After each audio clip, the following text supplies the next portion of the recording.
What really happened with your host, Mike Rivero, because World War III is a really bad idea. Here is your host, Michael Rivero. And aloha, America. Welcome to our show today. It is Monday, June 5th, 2017, getting into the month of June, getting into summer, and all this other good stuff. We have a lot of stuff to talk about today. The phone lines are open, 800-313-9443. Mike is in our control room, twiddling the dials, keeping us out of trouble, dealing with all the tech gremlins which seem to be ganging up on us today, and obviously ready to answer your phone and put you on the air with your comments and questions. Couple of quick program notes. Our third hour guest today will be Gilad Otzman. He's going to be talking about his recent concert tour, his recent lecture tour, his new book, his being attacked by members of Antifa. On Thursday, we're going to have Phil Tourney and Dave Gahary talking about Israel's attack on the USS Liberty. And, of course, today is the anniversary of the assassination of Robert F. Kennedy and the attempt to create a crazed lone nut cover story for what was obviously a cover-up. And we reprised the recording of the intimidation of one of the witnesses. Now, a lot of witnesses to the Robert Kennedy assassination said that Sirhan was in the company of a woman in a polka dot dress. Sirhan appeared to be dazed. Apparently this woman was literally dragging him around the hotel, and then afterwards the police tried to coerce and browbeat all the witnesses into saying there hadn't been this woman in the polka dot dress. One of the women witnesses they did this to was Sandy Serrano, who was so outraged at the way she was treated that she sued, and her lawyers were able to get the official LAPD audio tape of the interrogation of Serrano by LAPD Detective Hank Hernandez, who supposedly also had intelligence connections. And it really does show you that, yes, all along, witnesses to these events are threatened, browbeat, coerced, in some cases bribed to change their testimony to conform with the official story. Sometimes they don't, and that can be a disaster. That's what happened with Ibrahim Todashev down in Florida. Refused to go along with framing the Tsarnaev brothers for a murder that they had nothing to do with and wound up being shot by the FBI. Now, over the weekend, as you know, there was another terror attack in London at the London Bridge. It involved a vehicle ramming some people and then these terrorists getting on out and stabbing a bunch of individuals. The terrorists were shot. And, of course, everybody is already out there trying to milk this latest incident, the third since March, if my count is correct, for all the political hay that they can. And already there are reasons to suspect that this was, in fact, another staged false flag attack, because at least one of these London Bridge attackers was already familiar to the anti-terror police. Same story we had with the Manchester bomber. The cops knew this guy was out there, knew he was dangerous. They were getting warnings he was going to do something. And now, over at 21st Century Wire, Kurt Nemo is saying that one of the London Bridge attackers has been linked to British intelligence. And so already this is starting to really, really stink. And even more bizarre than that, story out of the Metro in Great Britain itself. These terrorists were wearing suicide vests, and after they were shot by the police, the bomb squad moved in and discovered they were fake. They weren't. They were just costume pieces. They were not really explosive vests. They were just made to look like them, but they were. Why? It doesn't make any sense unless it's all theater. Now, needless to say, Donald Trump is out there saying that this latest terror attack only underscores that responsible controls on immigration, especially from nations whose populations do not like us, has to be allowed to move forward. And, of course, we're seeing the pro-immigration, open-border globalists are out there saying, well, it's not politically correct to try and categorize, these terrorists as all being Muslim, even though all the terrorists seem to keep being Muslim. But it is time for some common sense here. We're going to do a shout-out now to our on-air affiliates who are just now rejoining our network. So Trump is out there saying, as president, I will do what is necessary to prevent this threat from spreading to our shores and work every single day to protect the safety and security. Now, if it's a false flag, it's going to happen no matter what security you have there.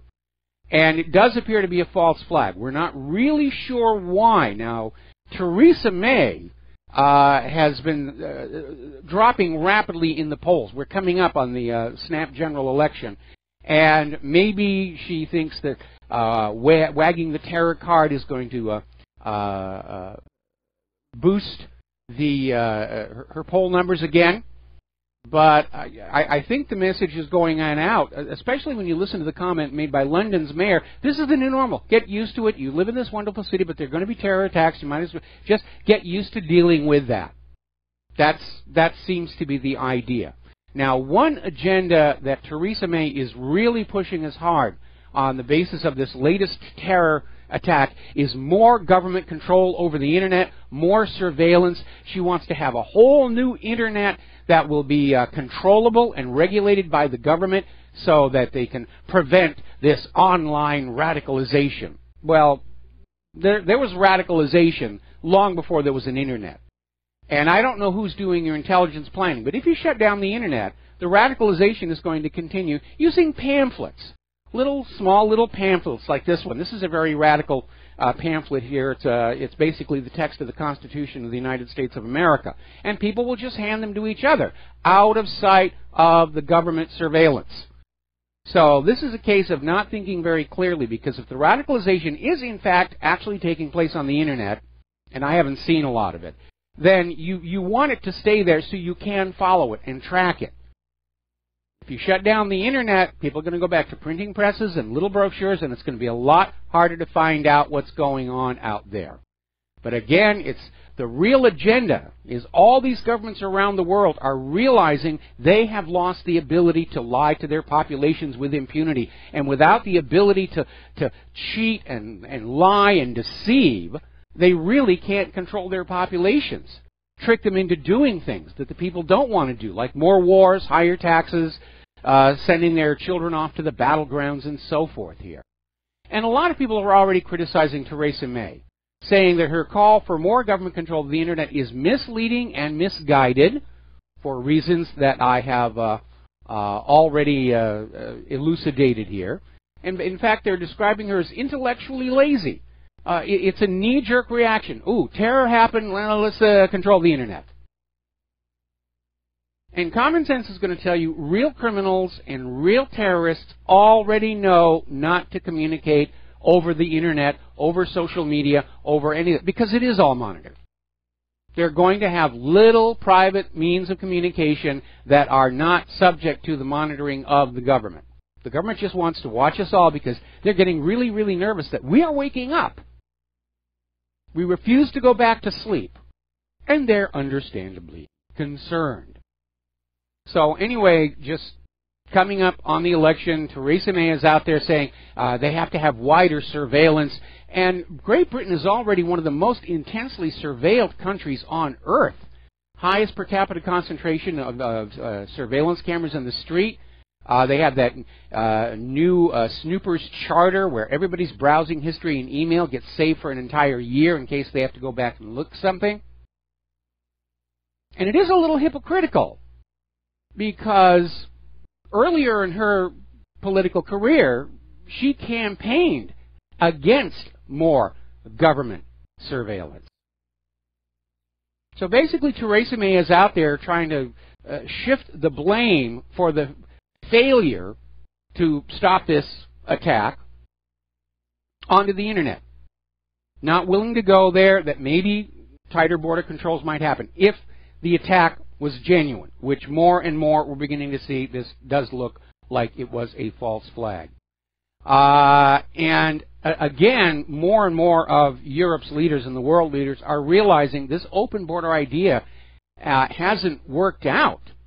Over in Poland, their prime minister had a recent speech and he just said, we will not take part in this madness. We will never agree to it.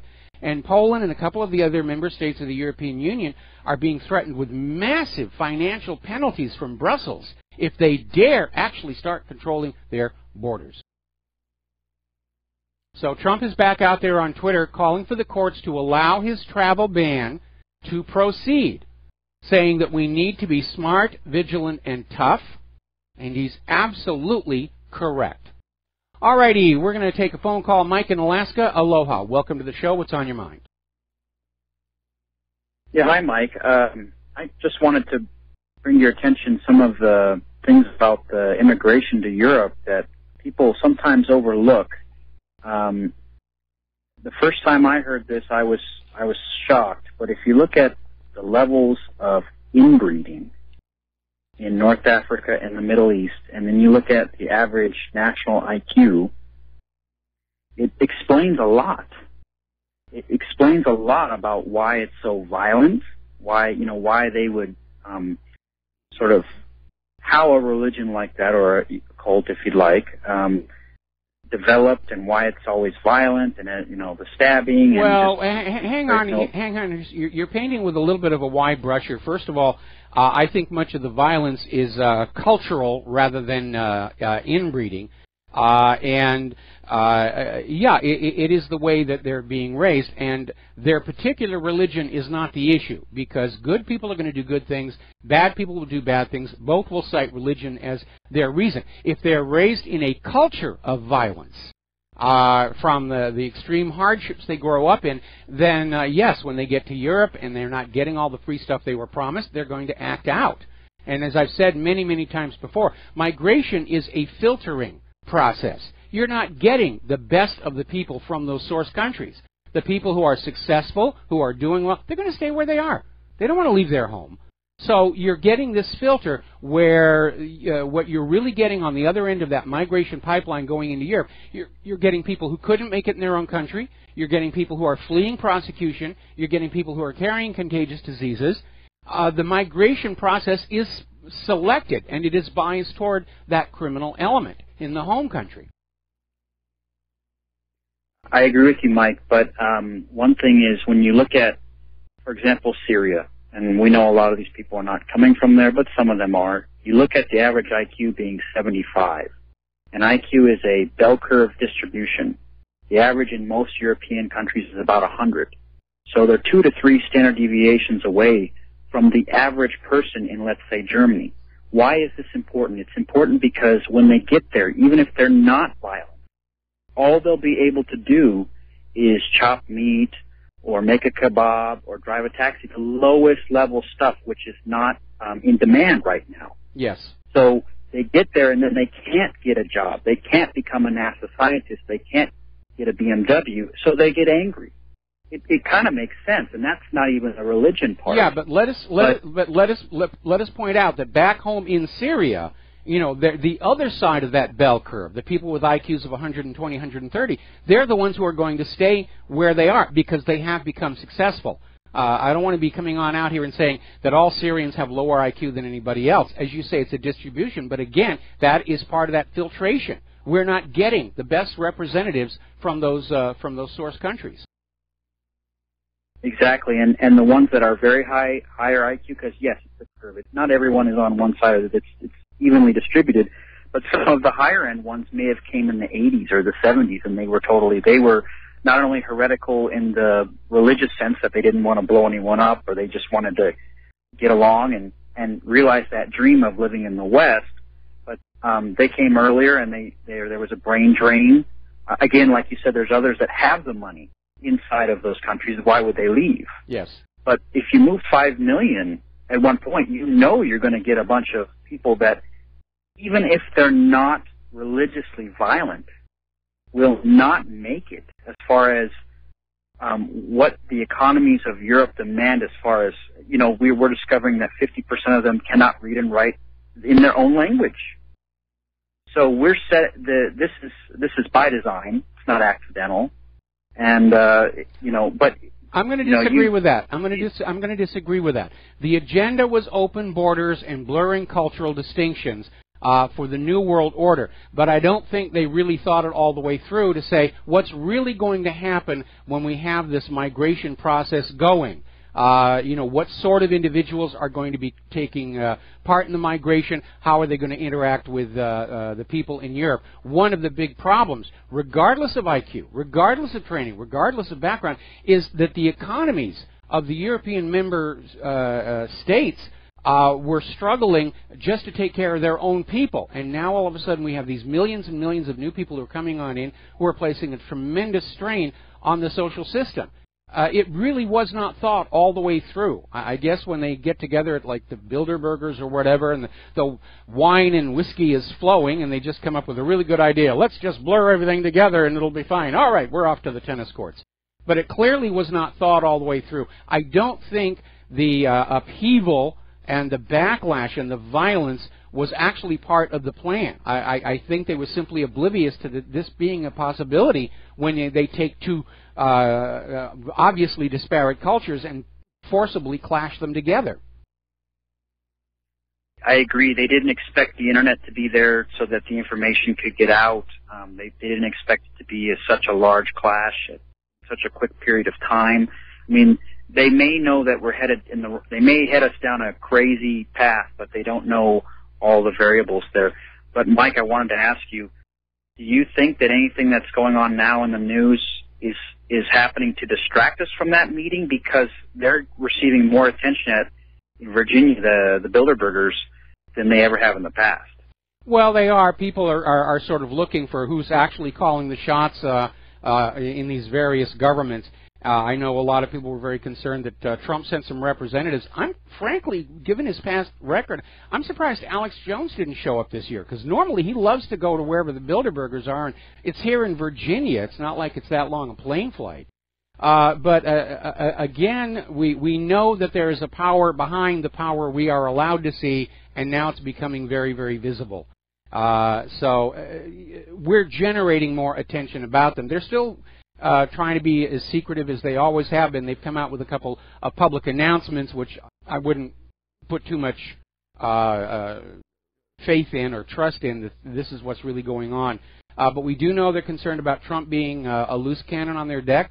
We know that they're very, very concerned over the erosion of faith, belief, and trust by the general population in their respective governments.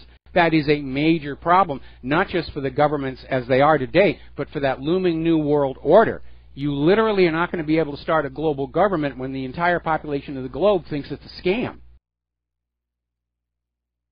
That's right. All right, thanks, Mike. All right, thanks an awful lot. We're going to switch over to Brendan in San Francisco. Aloha, Brendan. Welcome to the show. What's on your mind?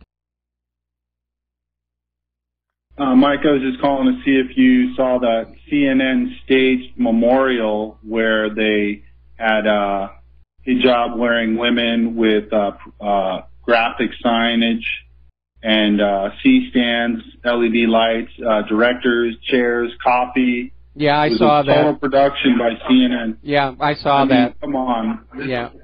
How outrageous. I mean, this should be a criminal act. Well, you know, stop watching CNN is the obvious answer here. You know it's all going to be fake. And again, CNN's numbers are down along with the rest of the corporate media.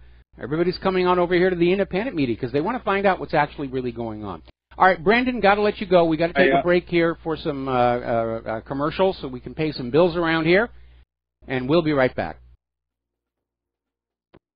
And aloha, America. Welcome back to our show here, and we're just now getting word. The United States Supreme Court has now set a deadline of June 12th for the challengers of President Donald Trump's travel ban. They have to file their responses by June 12th. After that, the Supreme Court's going to go ahead and they're going to have a final decision on this. And if we had a justice system that actually went along with the letter of the law, this would have never even gotten this far. Title 8 makes it very clear. The nation does have a right to control who comes across the borders, and the president does have a right to issue proclamations banning certain groups, and other presidents have used it in the past.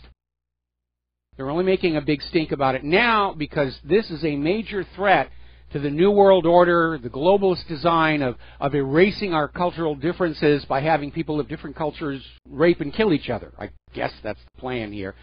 Okay, let's see. Karen in Maryland. Aloha, welcome to the show. What's on your mind?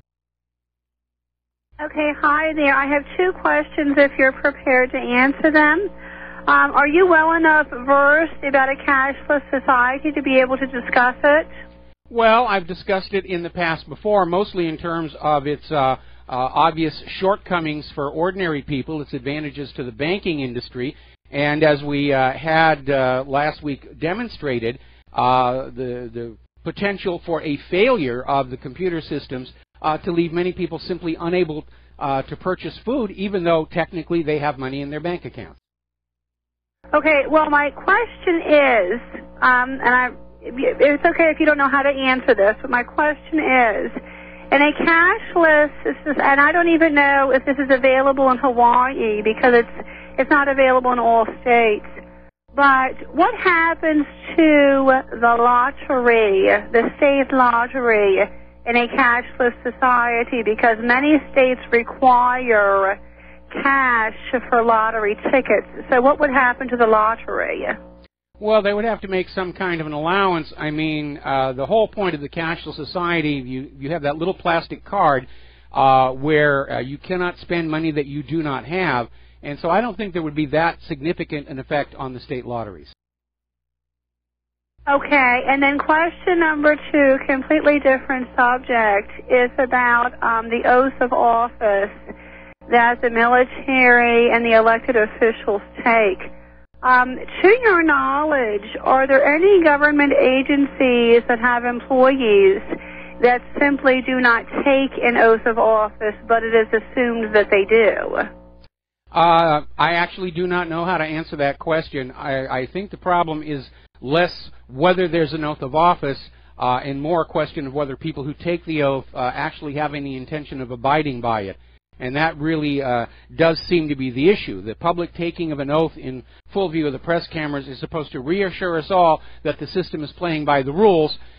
Obviously, recent events to the contrary show us that, no, it's just part of the window dressing. I've taken an oath of office. You can trust me that I'm doing good things. No. Sorry, it doesn't work that way. Okay, well, I mean, it would be a partial explanation as to, stories and reality, if not everybody who it was thought that they took an oath actually took one. So anyway. Well, the issue goes way beyond violation of an oath. Many of these rogue intelligence agencies are openly violating the law and the Constitution. And we have seen, going back for more than a few administrations, this almost openly displayed contempt for the Constitution and the Bill of Rights. This idea that this may have worked 200 years ago, but obviously if we're going to run this nation the way we think it should be run, we have to get rid of that silly Second Amendment and Fourth Amendment and Fifth Amendment, and just get rid of all 10 of them, seems to be the attitude. Okay, thank you. Bye. All Great right. show as usual. Thank you very much. We're going to let you go here. Now, as you know, this week, former FBI Director James Comey is going to testify before the Senate Intelligence Committee. It is strongly rumored that he's going to go on out there and try and claim President Trump tried to interfere with the investigation into Michael Flynn, even though Comey himself, 2 months after this supposedly happened, testified under oath before the Senate committee that there had been no political interference whatsoever. So, more about this when we come back. And aloha, America. Welcome back to the show here. We're going to grab a couple more phone calls, then we're going to close the phone lines for a bit, get some news out here. Steve in California, aloha. Welcome to the show. What's on your mind? Well, just to follow up, your last caller had a great question, and she should call into John's show tonight. Ron McDonald's going to be on, and Ron and I have sat down and talked about this question that she asked, she posed to you, and legitimacy in the oath of office. And most times, Ron will tell you that the office, there was not the oath taken, at least correctly, appropriately. And that's kind of where he starts, at the roots level of, did the person actually take the oath? Did they have the authorization? So if she's still listening, I would ask her to call into Ron McDonald Day on John Stadmiller's show and ask that question, because he can go more into depth on that answer, that question. Okay, well, hopefully she's still listening, and she will do the call-in. Now, obviously, if somebody does take an oath, and they go through that whole formal ceremony, it is actually legally binding, just like when you take an oath to tell the truth in a court of law. And if you take an oath and you violate that oath, technically you could actually be prosecuted. Unfortunately, as far as politicians are concerned, it's never enforced. And most politicians are now taking the position that lying to people is protected speech under the First Amendment. When the independent media tells the truth, oh, that's hate speech, that's anti-Semitism, that's this, that's that. But when politicians lie to you, the voter, that's protected speech under the First Amendment. That tells you just how twisted and Alice through the looking glass our society has become. I agree. Hey, one quick question for you, Mike, is how do you, in a court of law, I have never seen it, maybe you've seen it, but how do they swear in somebody that is an atheist? And they use the "so help you God." How do they do that? You use the expression, "I do so affirm." Good question. Okay. Excellent. Thanks a lot. Appreciate it. All right. Thanks a lot. We're going to switch over to Dustin in New Jersey. Aloha, Dustin. Welcome to the show. What's on your mind? I do so affirm my government's corrupt. Yes. I second the motion. All in favor? Aye. Hey, Mike, I felt the ground shake. Hey, Mike, did you hear about one of the London Bridge attackers that was in a documentary about British jihad? Now, wasn't there years ago also one of these jihadis that was in a documentary also in Britain, I believe? So it's a rolling theme, you know. I don't know if this was a false flag or not. You know, that's up for debate. But there is a chicken coming home to roost moment with arming, funding these people, and you're looking at, like, you know, we've been talking about this for a while, the decline of Western, you know, power. Because I wanted to talk about the Saudi, Qatari. That now, like, is this another nail in the coffin for, like, the Marshall Plan, Bretton Woods type of thing, do you think? I think it is. Somebody has botched this horribly because they were trying to hold the Middle East together as a unit in the Western sphere of influence, and now all of a sudden Qatar is just spinning off. Everybody is making stink face at them. They're talking about pulling out the U.S. base. All of which is just going to encourage Qatar to move closer to Iran, closer to Russia, and closer to China. And so this is a major foreign policy whoopsie. So that means I shouldn't buy stock in the Saudi-Qatari pipeline, huh? Probably not. You'll just have those Dakota Access Pipeline people all over your case anyway. Yeah, I mean, let me tell everybody, if they don't know, Qatar has I think a vast amount of natural gas, I believe, right? Yes, they do. There you go. All right, thanks, Mike. All right, thanks an awful lot. We're going to close the phone lines for a little bit, probably open them up more toward the top of the hour here, but I do want to get into some of these stories. So we were talking about the fact that former FBI Director James Comey is going to be testifying before the Senate Intelligence Committee. It's going to happen this Thursday. The rumor is he's going to try and accuse Donald Trump of interfering in the investigation into former National Security Advisor Michael Flynn. And yet, again, along with so many other documented lies coming from James Comey, he testified under oath 2 months after this supposedly happened that there had been no political interference in any of the FBI's investigation. And, of course, the other issue is there are normal procedures for dealing with this sort of thing. If Trump had actually asked him to haul off the investigation, that's obstruction of justice, and James Comey was obligated to report it at the time it happened, not wait until months later after he's been fired, and he's obviously got an axe to grind there, and they just say, oh, I've got a little Post-it note that said, all the way back here, Trump was doing this. And the reality is that James Comey is going before this hearing with serious credibility issues. And, of course, the corporate media that is out to get Trump, they're going to take everything Comey says and present it as the absolute unassailable gospel truth. You will believe this. But I certainly won't. Now, a little bit of good news is the White House has come on out and said that President Trump is not going to invoke executive privilege to block Comey from testifying. This was a big old bear trap they were trying to set for him, where he's going to say, yeah, we know Comey's going to lie, just tell him that he can't talk at all. But had he done that, of course, the corporate media would say, aha, there's a cover-up there. And so Trump has dodged that particular trap. But again, I'm sure that Trump's enemies in the corporate media and within the government, they're going to take every word that Comey says and proclaim it absolute truth, even though there's no evidence to support it. Comey didn't get it on tape. This is just his recollection from months ago. It's a very, very weak case. Now, interestingly enough, over at Newsmax Video and 12160, apparently more and more high-ranking U.S. government officials are confirming that this surveillance on the Trump campaign, Trump himself, his family and associates, went on long, long before they actually tried to obtain that visa warrant. So there's the real scandal. Obamagate. President Obama was misusing the intelligence resources of the United States government to spy on Donald Trump, clearly for political purposes. Now, supposedly, NSA Director Mike Rogers is warning he's going to drop a bomb on Trump during his testimony on Wednesday. So they're gearing up for the attack. They're gearing up for the attack that, Donald Trump has done all these terrible things. We've got to impeach him. We've got to 25th Amendment him.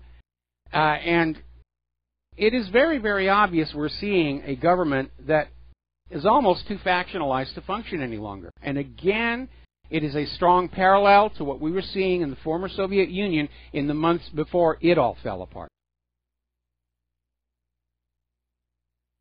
It is very important for a government to maintain at least a public image of unity and cooperation to reassure the voters and taxpayers that everything's working the way it's supposed to. When you see one portion of the government, when you see one portion of the government just openly at war with the president, that's rattling a lot of people. I've been talking to a lot of people around here. They're literally saying it doesn't look like the government is even functioning correctly anymore, which, yes, it isn't, very clearly. Everybody in that government right now is just dealing with their own personal agenda, their own personal fortune. They're not really doing their job. Just out there lining their pockets as quickly as possible. Now, over this last weekend, actually end of last week, Megyn Kelly, who's coming back to the airwaves, managed to secure an interview with Vladimir Putin, and she went on in there with this gorgeous dress with the high slit. Apparently she was trying to get Putin flustered, which didn't work. And Megyn really did not get what she wanted to get. She was out there trying to say about, Putin's relationship with Mr. Flynn. And Putin turned around and said, well, I've worked much more with you just in the last few days on this interview than I ever worked with Mr. Flynn. So if I have a relationship with anybody in the U.S., it's certainly more with you than with Mr. Flynn. Putin went on to slam the very creative corporate media in the United States, saying that their private lives must be incredibly boring. Now, there is a new development. Judiciary Chairman Chuck Grassley has launched a new investigation of former Secretary of State Hillary Clinton's effort to thwart a Bangladesh government corruption probe. Former Secretary of State Hillary Clinton just had her finger in everybody's problems all over the globe here. Now, there was apparently this raid that went to the 7200 block of Jonathan Street and took a bunch of documents. All they're saying is it's something about national security. And everybody's kind of up and saying, ooh, what's going on? Well, it turns out this place is listed as a subsidiary of the Journal of Muslim Minority Affairs, which is a business that employs Huma Abedin's brother and sister. And prior to signing on with Hillary Clinton, Huma also worked for this in the past. And all the officials are saying it's a matter of national security. And there's a lot of speculation on out there, and there's a lot of deliberate disinformation. But there are two issues. Were there additional emails there? One of Hillary's missing laptops, a thumb drive?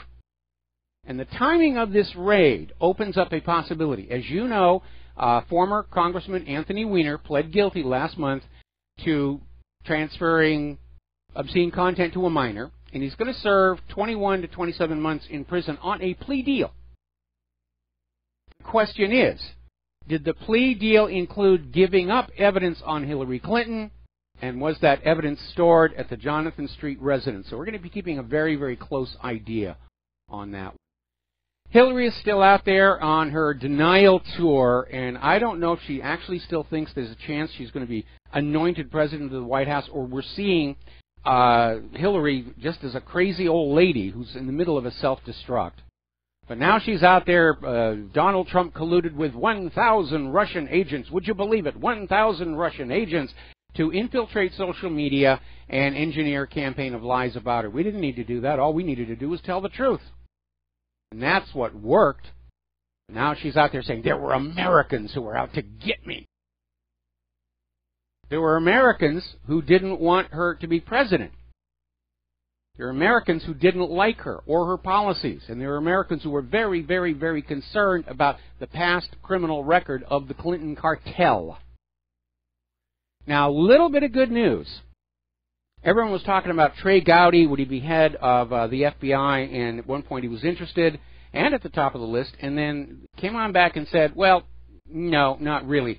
Turns out he is heading for a place where he's actually going to be far more influential. Apparently Trey Gowdy will be the new chair of the powerful House Oversight and Government Reform Committee. Apparently he didn't even run for the position, but the other members of the House, looking at how well he has done, chairing these investigations into the Obama White House scandals, including Benghazi and Fast and Furious and the rest of it, they said, this is the guy who's got to do it. And he is the guy who can do it. So at this point, everybody is saying it's pretty much a done deal. Now, we keep hearing rumors about a staff shakeup at the White House. And that includes the White House Chief of Staff, former RNC Chairman Reince Priebus. But the reason he's still there is apparently they can't find anybody who wants to take the job over from him. I'm finding that very surprising. It is a very powerful, influential job. It's the most powerful job in the White House, second only to the President himself, because the Chief of Staff controls the information going to the President, and what gets tossed out is junk. But, you know, if anybody from the Trump White House is listening to this show, if you're really desperate, I've got some spare time on my hand. As a patriotic American citizen, I would be willing to step on in and be the White House Chief of Staff. Getting into the war zones here, the founder of Blackwater, Eric Prince, is now out there saying that Afghanistan can only be calmed down, stabilized, by having a permanent American manager over the country. Forget about trying to create a puppet regime. It hasn't really worked on that. He's literally calling for a return to colonialism and the appointment of an American viceroy to rule over Afghanistan. This is a major step backward in human civilization. But then it does seem that a lot of the world's top money junkies really do long for that simpler time of colonialism and you know, a dumbed down population. Things were so much simpler then. We've just let it get totally out of control here.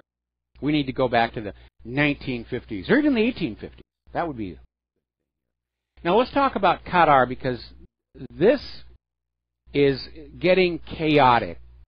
Apparently the other nations in the Middle East are already cutting diplomatic ties to Qatar over its relations with Iran and support of certain Islamist groups. And so they're trying to isolate the tiny energy-rich country by cutting off its land, sea, and air routes to the outside world. In other words, they're blockading it. Now, we're already getting word of panic buying in Qatar. People are going to the supermarkets, they are emptying the shelves, they're taking it home and just putting it in the closet. They don't want to be caught with a broken supply chain. But Iran is actually saying this was all triggered by Trump's visit to Saudi Arabia. Now, Tillerson is out there saying it's time for everybody to kiss and make up. Solve your differences with Qatar, because, again, if Qatar breaks off from the rest of the Middle East, where are they going to go? The only place they can go is an alliance with Iran, Russia, and China. This has been a major foreign policy goof. Dennis Ross is out there saying that this may result in the U.S. pulling its fleet from Qatar. So that is definitely out of control here. Now, let's get on to... actually, we're coming up here on a break. We're going to take a few moments for commercials, and we'll be back talking about Syria. And aloha, America. Welcome back to our show here. We're talking about the war zones. And over in Syria, the Syrian forces are ignoring the threats coming from Washington, D.C., not to march on the U.S.-backed terrorists, militants, jihadis, whatever name they're using this week. And apparently the Syrian army managed to advance 1,400 square kilometers in the Badia region east of Palmyra over the last 24 hours. The military operations are still going on. Apparently the Syrian army also captured the key town of Maskana yesterday, and that was the last ISIS stronghold in Aleppo. So they're making tremendous gains over there. At this point, as they focus in on Mosul, Syria is basically sending out a very simple message to the militants there. Surrender or die. Apparently, Assad's amnesty program is no longer considered valid. And it looks like they're pushing through to regain these major areas. Now, if you look on a map of Syria, it still shows all kinds of portions of Syria that are still under the control of ISIS. But if you actually look on a topographic map, you're talking about empty desert.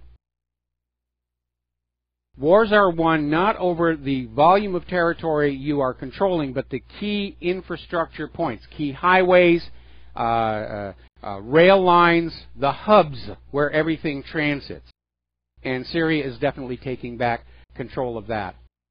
Iraq's Hashdi has retaken an important area on the Syrian border, taking that back from Daesh. Meanwhile, over in Korea, the rhetoric is still getting a little bit out of control. North Korea is rejecting the UN sanctions and says it is going to keep building up its forces to defend against an eventual invasion, which is what happens to countries that don't have good, strong defensive forces. Sooner or later, the U.S. gobbles them up.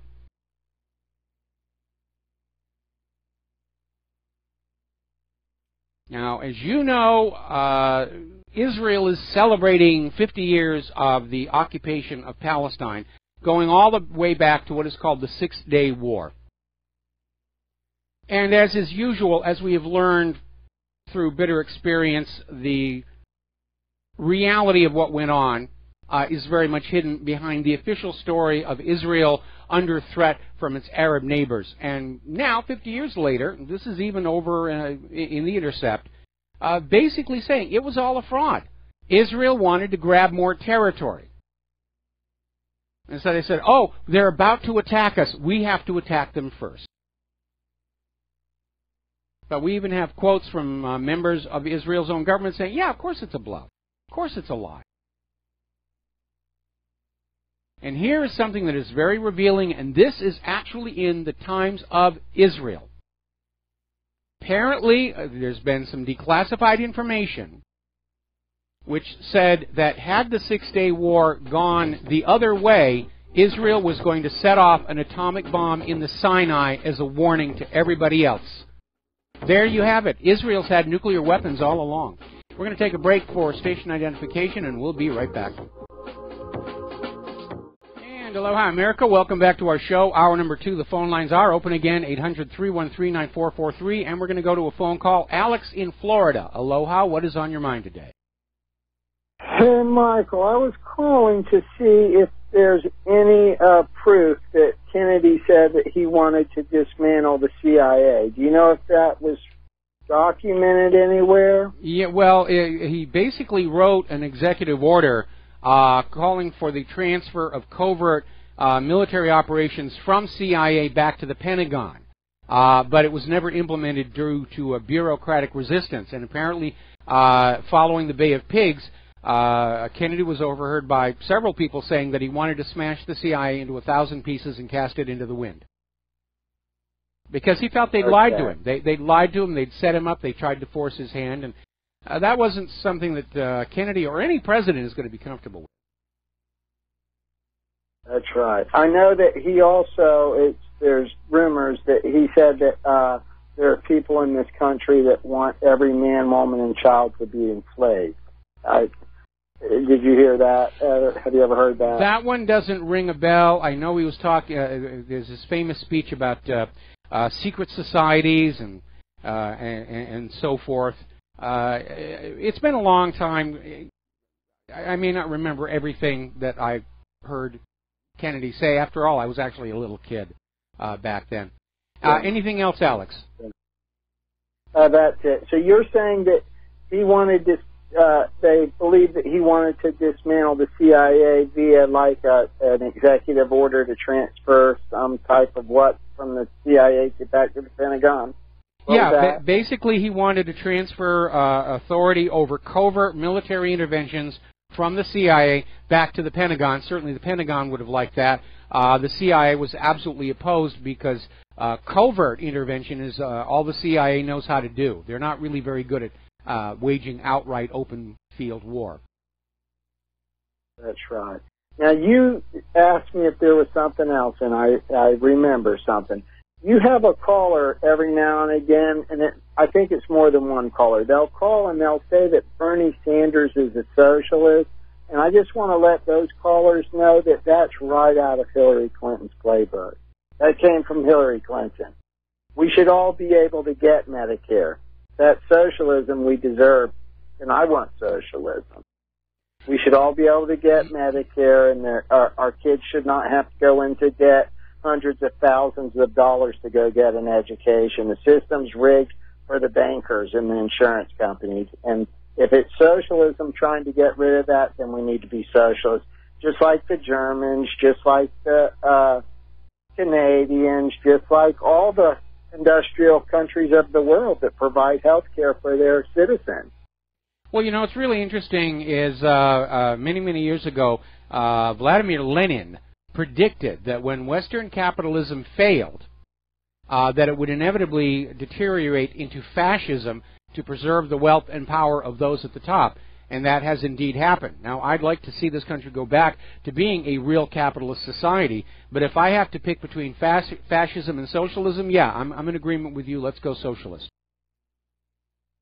Yeah, but the thing is, even right now, if I was to equate what I pay for my health insurance and if I had to equate that into taxes, it's probably more than if our taxes went up and everyone got free health care, and it would be a better health care system. We should be able to organize as a citizen group and say we want to buy Medicare. What's wrong with that? Well, Medicare, of course, is tangled into retirement age and that whole system. The issue is that Obamacare was not really designed to make medical care more affordable, except for the people at the very, very bottom. Everybody else is paying far more for it. This GOP attempt at a replacement plan is just more of the same thing. The goal is not good health care, but maximizing profits to corporations who are then, in turn, very generous campaign donors during the election season. The graft and corruption is just totally out of control. All the checks and balances that used to be there to constrain Congress to concerning themselves with what was best for the nation as a whole, they're all gone. And Capitol Hill is just a single giant shopping mall for all the corrupting influences in our country. They just go on up there, wag a checkbook, and get a law that helps their business. That is correct. It's pathetic. I would rather have socialized medicine before we have Obamacare and insurance companies in the middle of our health care. We don't need them. We don't need them. We need to get rid of them. Remember last week we had this story. Somebody ran the numbers out in California and said if they adopted a single-payer system there, everybody would be covered, and it would cost a heck of a lot less than Obamacare or the proposed GOP replacement. But again, everything coming out of Washington, D.C. is about finding ways to take more money away from the American people and give it to their corporate masters. The problem with that theory is we, the American people, are pretty much broke and busted. We're having trouble just making our monthly bills. There's nothing left out here to loot and plunder. And that's probably why they're running around in circles trying to figure what else they're going to do now. Well, let's invade another country and steal their money to make our bankers happy. Anyway, Alex, we're going to let you go. We're going to take a quick second here to do a shout-out to our on-air affiliates who are just rejoining our network. And we're going to go to Mark in North Carolina. Aloha. Welcome to the show. What's on your mind? Hi. Hey, how you doing, Mike? I'm doing... A couple of things. Okay. You talked about Syria before. I was off today, so I decided to have a little fun. I listened to some talk shows that normally, maybe listen on and off for a few minutes or so. I listened to today, and I made some calls. One was to Breitbart, and I reminded them that they hadn't covered, that they were refusing to cover the sex-rich DNC murder, and they were refusing to cover the Aiea case, and by their own former reporter, Lee Stranahan, they stopped him from covering the CrowdStrike scandal, and they actually fired him over it when he assisted in covering it. And then I went to David Webb, who was on Sirius XM. Yeah. And I called him about. Well, I first called him about the climate business. I supported Trump and that, but I told him what I don't support about Trump was his attack on Syria, and the fact due to that false flag attack by the terrorists and all that with the poison gas. Before I can go any further, he says, "Look, I'm not going to listen to this tinfoil hat nonsense. We all know it was, he said it was Assad. He said it goes along with the intelligence officials. The same intelligence officials are lying their asses off every day now about Trump and all that, about the Russia thing." And he says, I'm not going to entertain this tinfoil hat stuff. So what I would suggest is all patriots, all these talk shows, not only these two I mentioned, and it was another one too, Laura Ingraham today. She's normally fairly good. She said that she was talking about the interview that Megyn Kelly had with Putin, and she said that I couldn't get through to her, by the way. The call screener wouldn't let me through. I should have lied to the call screener. I probably could have gotten through. But she said the fact of the matter is Russia has no free press themselves, and they are very, and they don't allow women to be reporters and all that. And I called to make it clear there was an out-and-out either lie or she doesn't know what she's talking about, because RT is one of the finest, to me, one of the finest news sites in the world today. You get more information there, way more than our mainstream media. And on top of that, a lot of their reporters are women. A lot of their best reporters, like Maria Finishina, I think her name is. Yeah. She's hot. She's just as hot as Megyn Kelly, I think hotter, but she's got a brain on top of it. And there's others on RT too, including the one that always goes and questions at the State Department. I can't quite pronounce her name. It's also a Russian name and all that.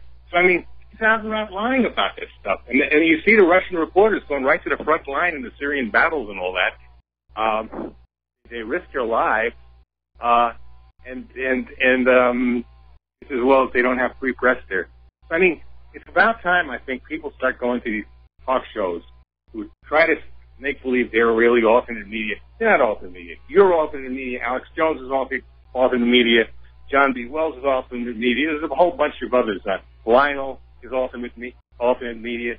But these about time, I think, that people start challenging these talk shows. They think they're so high and mighty. They think they're real, they all think they're so, that they're giving the real so-called conservative message. It's not a conservative message. It's a neocon message, especially when it comes to foreign policy. And the neocons are what I call genetically modified GMO version of politics.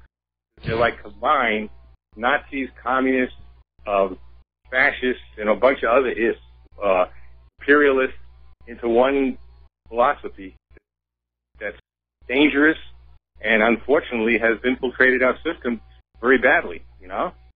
Yeah, So very much. Well, it maybe was there all along. It's just now it's become visible. You know, once they launched with the Project for the New American Century, when you start talking about the United States becoming the world's global superpower and throwing its weight around, it's kind of hard to keep that under wraps.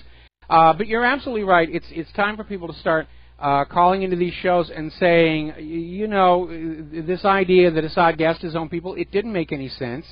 Okay, Sethridge, there's no evidence that Sethridge was robbed. It was a hit. It was an absolute hit. And yeah, what we have to do is shatter their confidence. I'm sure a lot of these people are leading very cloistered lives. They don't want to look at the independent media. They want to get up from you know, in the morning, go into the corporate media studios, read the teleprompter, and just convince themselves that they are still in control of the minds of America. And what is needed is an ice bucket challenge to the corporate media saying, no, we don't believe you anymore. I would not be surprised to find out that these talking heads on the corporate media are not being shown the latest polls about the loss of public confidence and trust in the corporate media.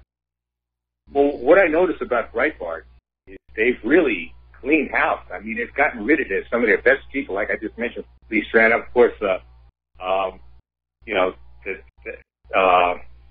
Bannon is no longer, well, Bannon is in the White House himself, and others, and they're using these airheads, these that have no clue what's really going on. You can tell they don't even know how to conduct a talk show, and this is the people they put on. There's one guy that's pretty good. That's Raheem Hassan. That he's an English guy, British guy. He's very good. But other than that, they've got a bunch of idiots, and they got rid of their best reporter, Lee Stranahan, who's all over YouTube, by the way. Excellent. And you know who he works for now? He works for Russian news. He works for Sputnik. Yes. He's got a radio show on Sputnik. And, you know, I mentioned that, too, to Breitbart, and they weren't very happy about that either. I says, you know, he got a better job than working for you. He works for I said, well, okay, let's wrap this up here because we're going on for way too long here. But the point is that the people who are afraid of the truth getting on out there are trying to acquire or infiltrate or otherwise co-opt the independent media everywhere that they can. And when you have a large operation like Breitbart, they're basically they're in need of investment capital, and with that investment capital often comes a lot of very covert control. And so the smaller an independent media outlet is, the more likely you're going to be getting unconstrained, unfiltered, uncensored information. And again, a lot of people have pointed out here at Republic Broadcasting, the different hosts have very different points of view, and that's the way it is supposed to be.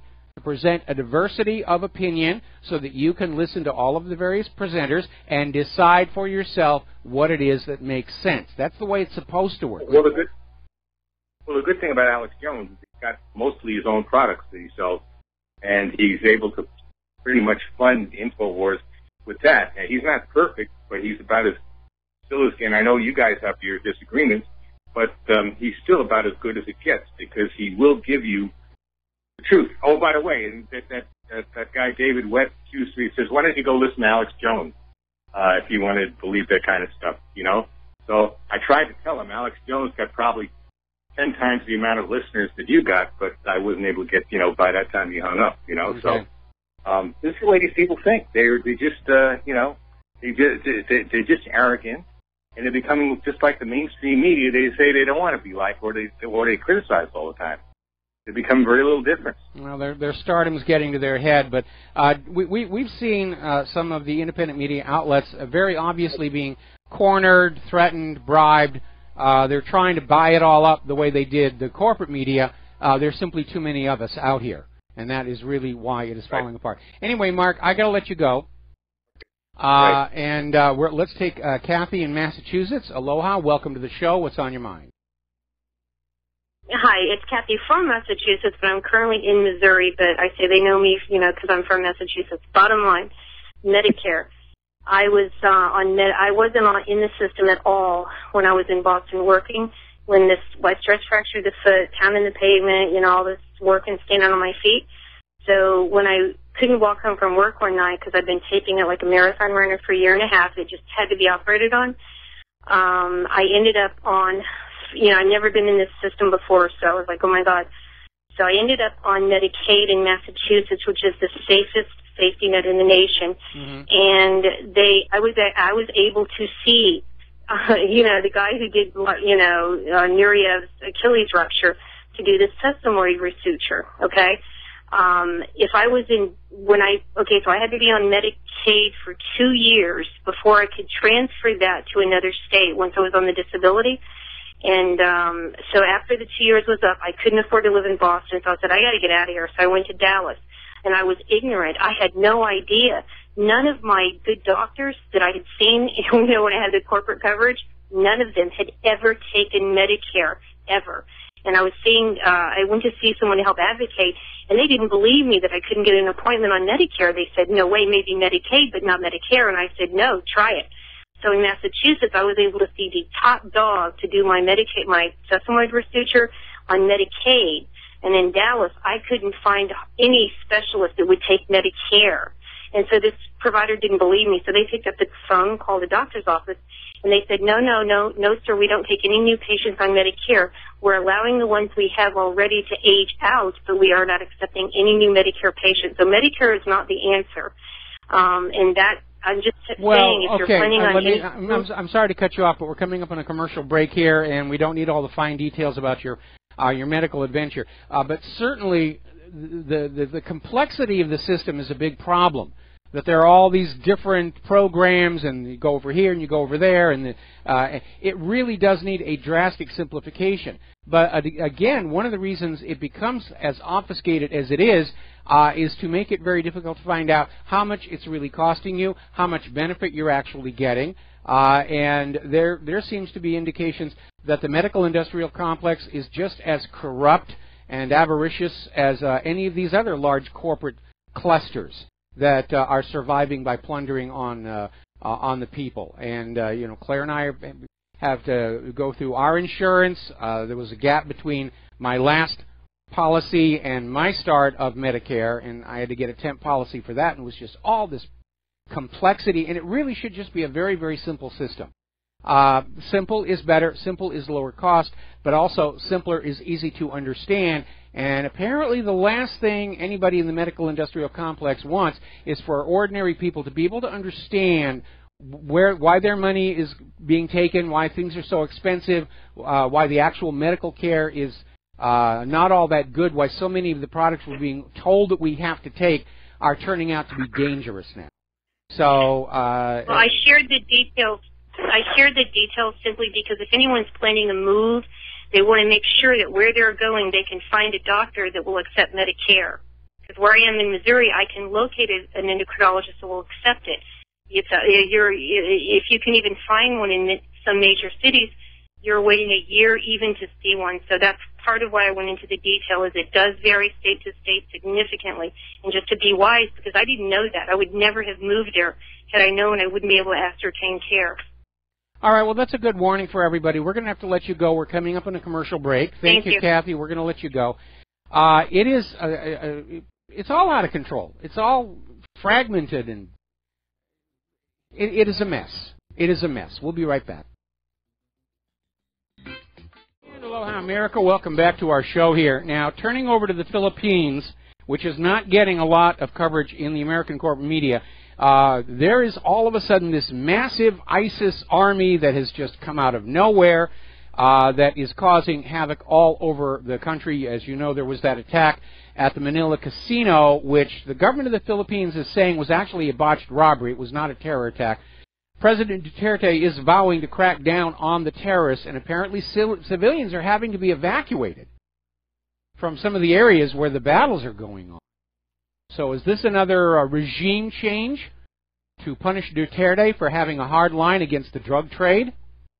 Because we know how much our CIA loves the drug trade. They think it's great. They think it's wonderful. All right, let's talk about the economic news.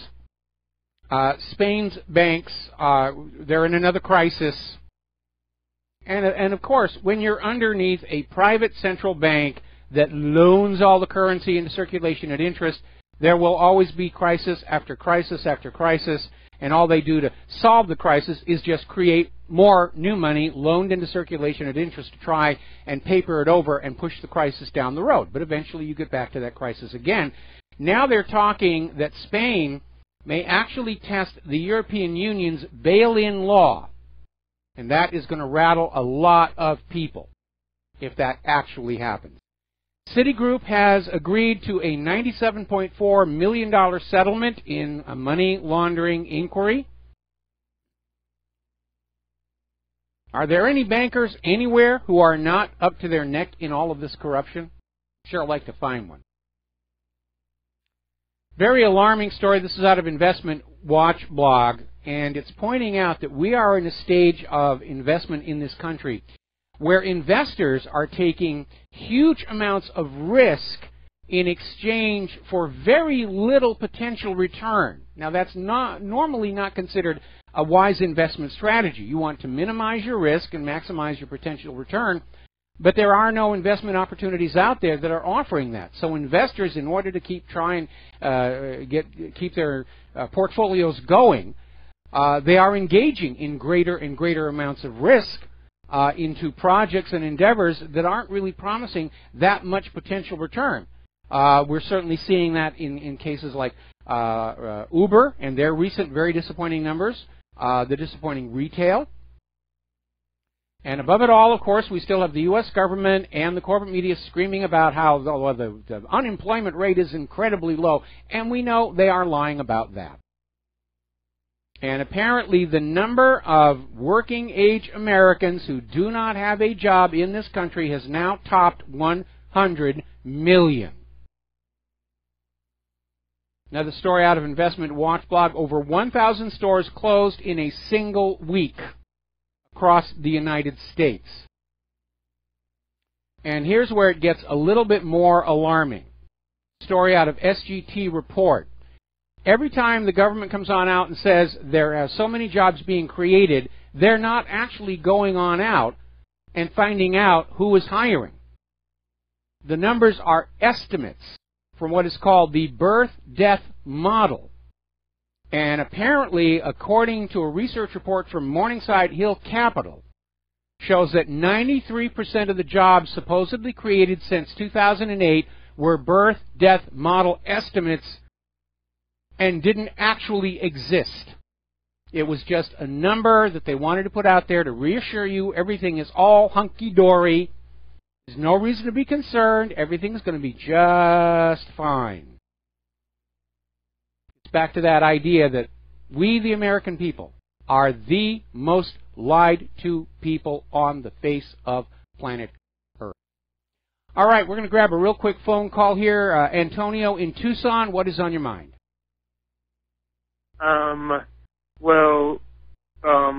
I just want to promote my channel.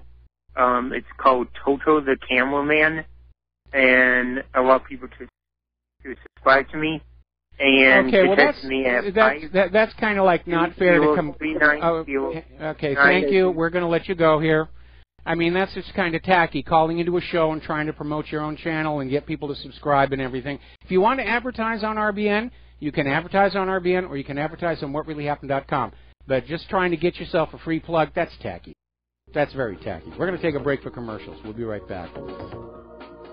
Aloha, America. Welcome back to the show here. And last week we mentioned this very strange announcement that had come out in the corporate media on how credit scores were going up for all Americans, and it was a sign the recession was over, the recovery is on, and people can start borrowing again because their credit scores are going up. And I expressed some doubt about that, and I wondered if something else was going on to artificially inflate credit scores, and as it turns out, there is.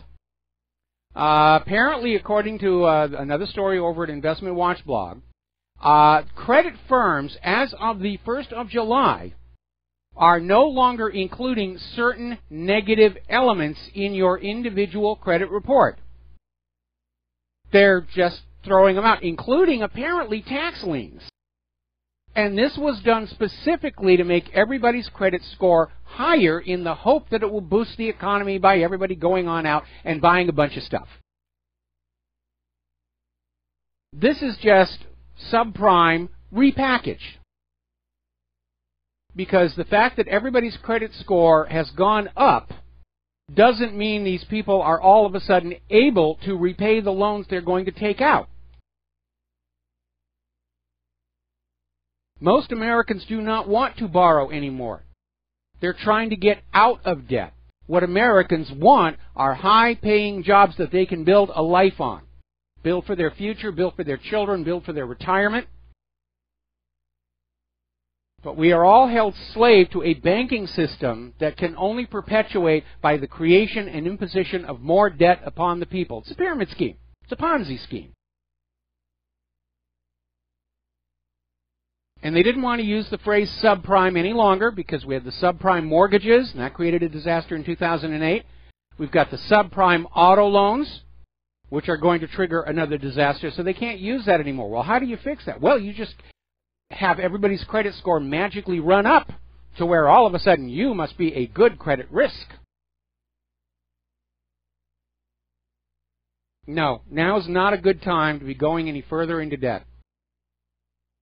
Because we don't know for certain that we are going to be able to pay those loans off.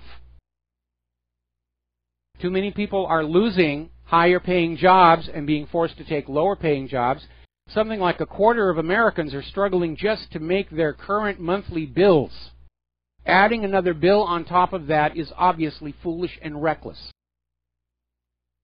But they're desperate to try and get you borrowing again. Use that plastic. I was over at the pharmacy the other day. They've already got all of the 4th of July regalia out there out front. Yes, it's another marketing opportunity, and they've got the bunting and the ties and the hats and the little antlers with stars on them. Nobody's even looking at the stuff. Not much enthusiasm for Independence Day around here. Story coming out of Government Slaves, Bitcoin versus gold. We've been seeing a lot of people pushing cryptocurrency, and wow, look what Bitcoin did, and it's way up there. And so this is a very common sense article saying that the problem with Bitcoin is it isn't real. It's not tangible. It's a virtual currency, and the only time you actually get something of value from it is when you sell it. And it can be manipulated, can be messed around with. Bitcoin exchanges have gone out of business. They've been hacked. And this article is basically saying metals, gold and silver, they're real the moment you buy it. The value is there in your hand. It can't be tinkered with by somebody with a computer somewhere else. So again, if you want some kind of wealth preservation, you need to be getting into the metals. Do not get the paper contracts for delivery. The brokers who sell those paper contracts are legally allowed, when the contract comes due, to make the payment to you not in the promised metal, but in more cash, more ink and paper. And now we're finding out that over the last several years, the Federal Reserve has created something like $19 trillion in instant money to prop Wall Street up. A really good way to get into metals investment is what's called the junk silver. These are the pre-1964 U.S. coins. The nickels have real nickel in them. The dimes and quarters have real silver. It is a recognized unit of value, in case you have to use them when the Federal Reserve note goes the way of the Zimbabwe $100 trillion note. Apparently, Tesla is very angry. Apparently, AAA is raising premiums on Tesla vehicles by 30% for insurance. Apparently, the owners of the Model S and the Model X cars are filing abnormally high claims. And they're saying that the car is seen as more accident-prone or more dangerous, and therefore the premiums are going to go up. Tesla is very angry because obviously this will impact sales of the Tesla. Now, I really do believe that somewhere down the road, electric vehicles are going to be the norm. If I had the money to buy buying or leasing a new car, I would definitely be looking at a Prius.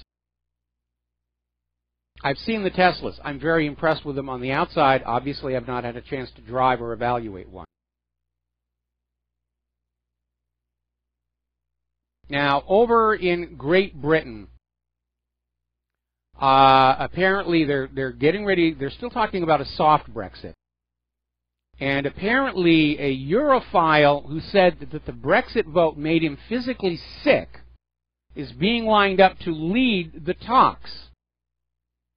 And this apparently Ben Gummer, who campaigned vociferously for Remain, is replacing Brexit Secretary David Davis. Seems like a good way to make sure the talks go nowhere. These days, they're out there. Everything you do is being declared racist. There was this story here that just came on through from Government Slaves, where apparently Cassandra Fairbanks, who's a journalist, had to file a defamation lawsuit against Emma Roller, who writes for the pop culture website Fusion and contributes opinions to the New York Slimes. And apparently, Roller, in a tweet, accused Fairbanks of making a white power hand gesture in a photograph with journalist Mike Cernovich in the White House press briefing room. What did she consider a white power hand gesture? The OK sign. Thumb and finger together, rest of the finger spread. That is now considered a white power gesture.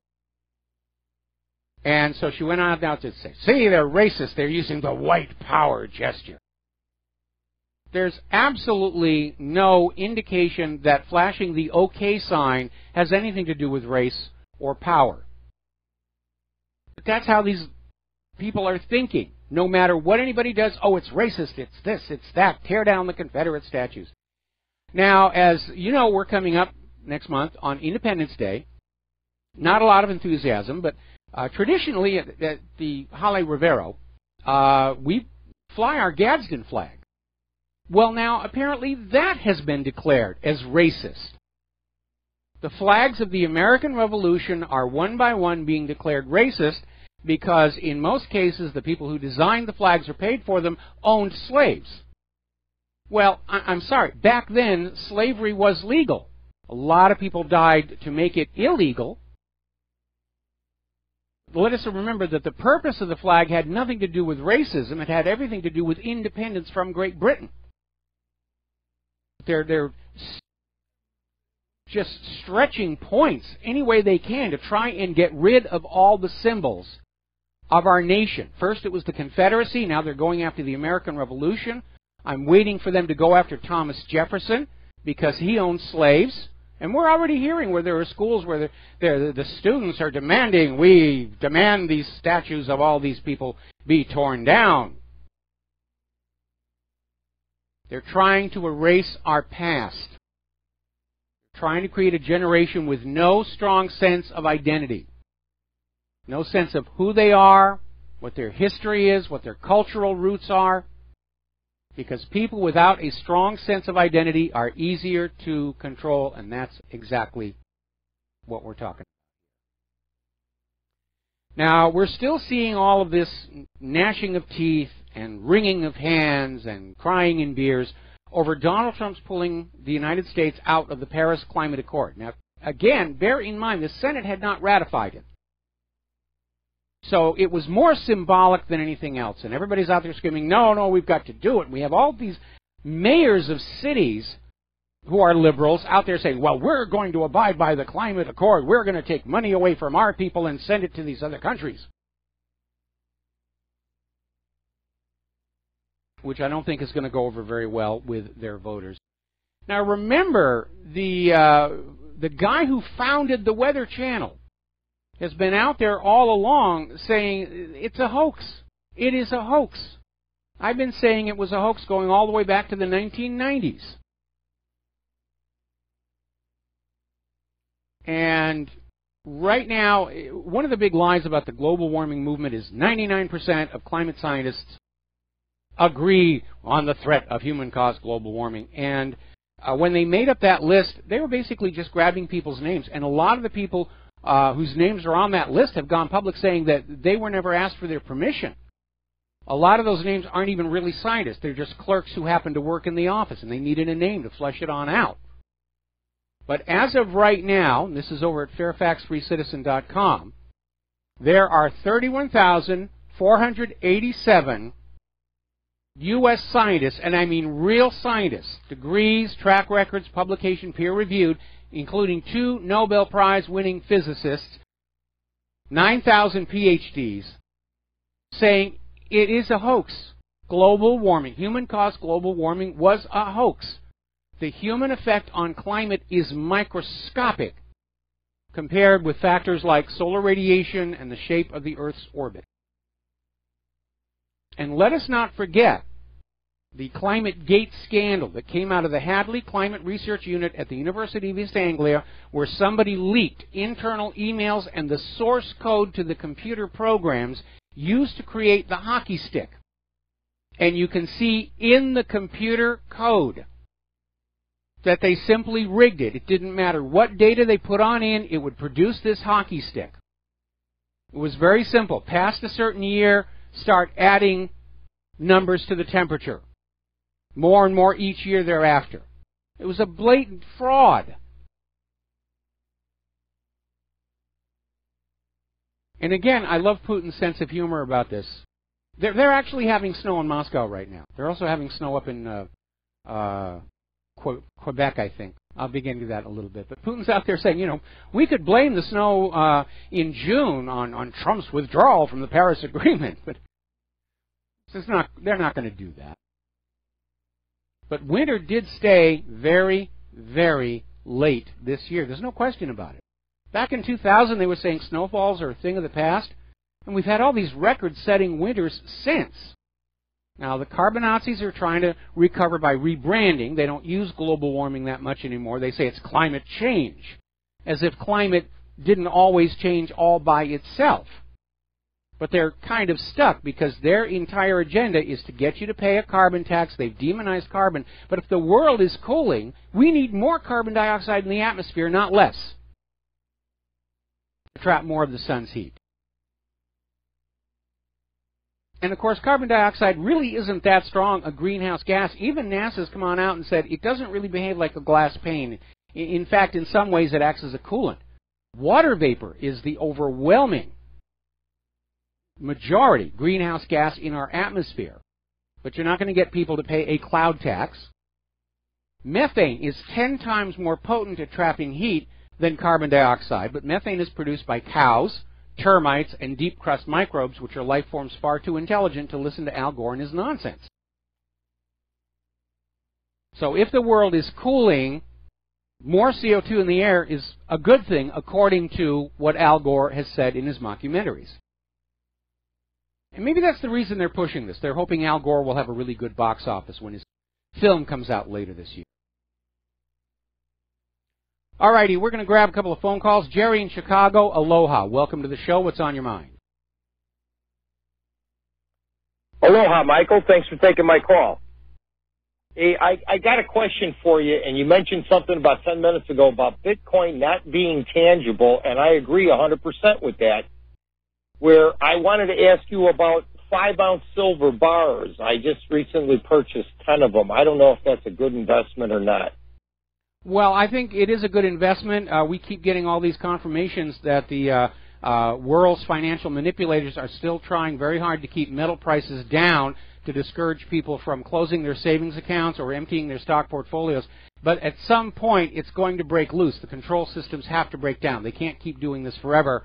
And at that point, you're going to see the prices start to increase. But again, it is a tangible asset. And as we see more and more of these global financial networks come under attack and ransomware and become very, very unreliable, having something tangible in your hand that you can trade for food or trade for a car, that's a really, really good idea. Well, one other question I had for you is, what do you think about these breakable, they're about the size of a credit card and they might hold 28 or 50 grams of gold, and you break off 1 gram increments. What would you think of something like that? Well, again, you're holding the physical gold, and it is being produced in a form that makes it very easy to have a subunit that people can rely on. So that's a really good idea as well. I mean, anytime you've got a monetary system that's based on a commodity of known recognized value, it's going to be much more stable, much less subject to manipulation than these fairy tale currency notes coming out of places like the Federal Reserve and the ECB. Okay, well, that's all I wanted to ask you. Thank you very much for your time. All right, thank you very much here, and let's see. Let's start with Lenny in Los Angeles. Lenny, what's on your mind? Hello? You're on the air. Yeah. Hey, Mike, I just want to make a few points. I was listening from the beginning of the show till now and couldn't call in before now. But, you know, one point is the guy who called in was talking about IQs. In my opinion, anybody with any level of an IQ can see that people are being put against each other as so-called weapon systems. I would agree with you. On the level. I would agree with you. On the level. Okay, Lenny. Race, religion. Lenny, I'm going to have to ask you to hold for 3 minutes. I will come back to you after the commercial break. Aloha, America. Welcome back to the show. We're talking with Lenny, and Lenny, you wanted to finish up. And I agree with you. We've always seen governments play divide and conquer. We saw it here in the United States even back in the 1960s with COINTELPRO, where they were deliberately trying to fan up racial tension between whites and blacks so that they wouldn't unite together in their joint opposition to the war in Vietnam. Correct. And we see it now happening on a world stage where race, religion, education, and economics are being used to divide the people. But the people all have one thing in common. They're being screwed over by the same banking system. So if you could just figure that out, that would alleviate some of your problem. To the caller in Alaska. As far as Saudi Arabia accusing Qatar of supporting terrorism, that's a little bit like McDonald's accusing Burger King of causing obesity and diabetes, isn't it? Yes, you're absolutely right. Okay, now I want to move on to North Korea and them rejecting the UN sanctions. I'm with North Korea all the way because, and I agree with you, you know, if I give up my weapons like Saddam did, give up like Gaddafi did, and then the only thing that saved Assad was Putin, okay, because Putin saw that they were going to do the same thing. He's like, no, it's not going to happen this time. But as far as North Korea, no, I'm not giving up my weapons. In fact, not only do I reject the sanctions, I want to negotiate a deal. I want to negotiate the same deal the UN, has been giving Israel all these years. I think that's a good deal from North Korea. Oh, that would definitely be a wonderful deal for North Korea or any other country, as a matter of fact here. But again, I do question Kim Jong-un's fiery rhetoric. I wish he would tone it down a little bit and give South Korea's new president, Moon Jae-in, a chance to reach that hand across the DMZ and say, let's talk about the reunification of the Koreas. That would really be the best course. But ultimately, you're right. Every nation on earth has a right to defend itself against possible invasion by the U.S. and its allies, because look at the last 17 years. That's what the U.S. is doing. They're going into countries that are unable, ill-equipped to defend themselves, and they're taking them over, one after the other, after the other, after the other. Yeah, and who was that? Maybe you can help me here. Who was the one, I think it was one of the founding fathers who said, for me to give up my gun leaves me at the mercy of the gentleman who's decided to keep his. So it's just common sense. You know, self-defense is a human right. It's a natural right. It's an animal right. Okay, God gave every creature the ability to fight or flight. Either you stand and fight against what's about to harm you, or you hightail it away and get away from it. So in this case, North Korea can't. But, you know, they're going to do what they have to do. And one more thing.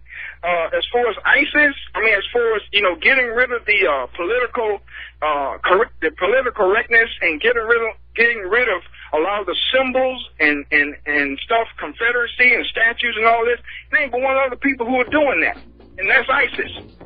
All right, well, listen, Lenny, we got to let you go. We got to take a break for station identification. We'll be back with Gilad Otzman after these few words.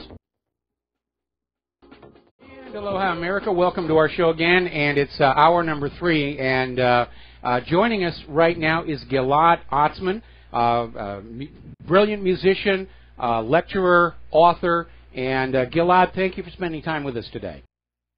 Man, it is great to talk to you again.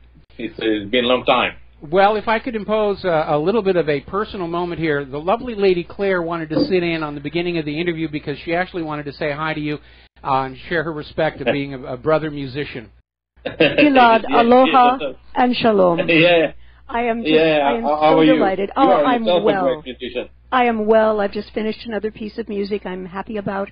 But I just wanted to say how much I respect your abilities as both a brilliant musician and innovator, but also as someone who is firmly believing that peace is possible and trying to show the world the way that it's supposed to go. I'm going to let you and Mike talk now, but it's just such a blessing to have you with us. Thank you so much for your kind work. We should play together before we get too old, you know. Oh, hey, so, you've got to come to Oahu. Yeah, when are you going to gig in Hawaii? We'll be there. I make sure that I make it happen. Thank you. It's too far, but I'll make sure. It almost happened a year ago, but I'll work on it. All right. Thank you. Thank you. Nice one. Thank you for your words. All right, we're going to turn Claire's microphone down here, and getting on back to more serious things. There are so many things that we have to cover. First of all, your lecture tour, which I understand has been a tremendous success, even though there's been a lot of efforts to try and shut down venues. There's the music tour that's going on. There's your new book, Being in Time, which I haven't gotten quite to the end here, but it is just a tour de force of identity politics, the rise of Donald Trump. It's been quite a while. Okay, there was something else there for a second. And, of course, I want to talk about the Antifa attack on you as well. So, Gilad, just start at the beginning and tell us what's going on. Yeah, so funny enough, I just came home. We had a book launch in London. Now it is 11 o'clock, 9 p.m. It started 6:30, and it was amazing. It was a really tremendous success. The room was packed. It took place in a Palestinian restaurant. They kind of just reserved it for us. And what was amazing for me was to see so many different people. Because I am critical of identity politics and some aspects within left thinking, I start to see more and more right-wing intellectuals attending my talks, and obviously they have a lot of problems with my criticism of identity politics, because I also I'm criticizing white identity politics. At the same time, I'm saying that if Jews can identify with their biology, with their Jewish mother, and black can do it, and lesbian can do it, and gays can do it, and transsexual can do it, obviously white people can also do it. I don't see why don't understand the logic that or the ethics that supposed to prevent them from doing so. But in general, I'm against all form of identity politics. And what was shocking for me is that they really ask questions in the most polite manner, and they allow me to produce an answer, and they take it home and they think about it, and it's an evolving discourse. It's something that I've never seen within left circuits, within the Palestinian solidarity discourse, and this is the reason, basically, that left has deteriorated into an echo chamber that is pretty much irrelevant to the world in which we are living and can hardly help us in amending the situation. It's quite tragic. It does seem like they're living in a bit of a fantasy world these days. And by the way, this is exactly the thing. What I argue in in the new book, in Being in Time, is that the left is shaped like a dream. It is telling us what the world ought to be, and not as opposed to what the world is. And because it is concerned with what the world is ought to be, it is usually shaped as I mentioned, like a dream. It is utopian.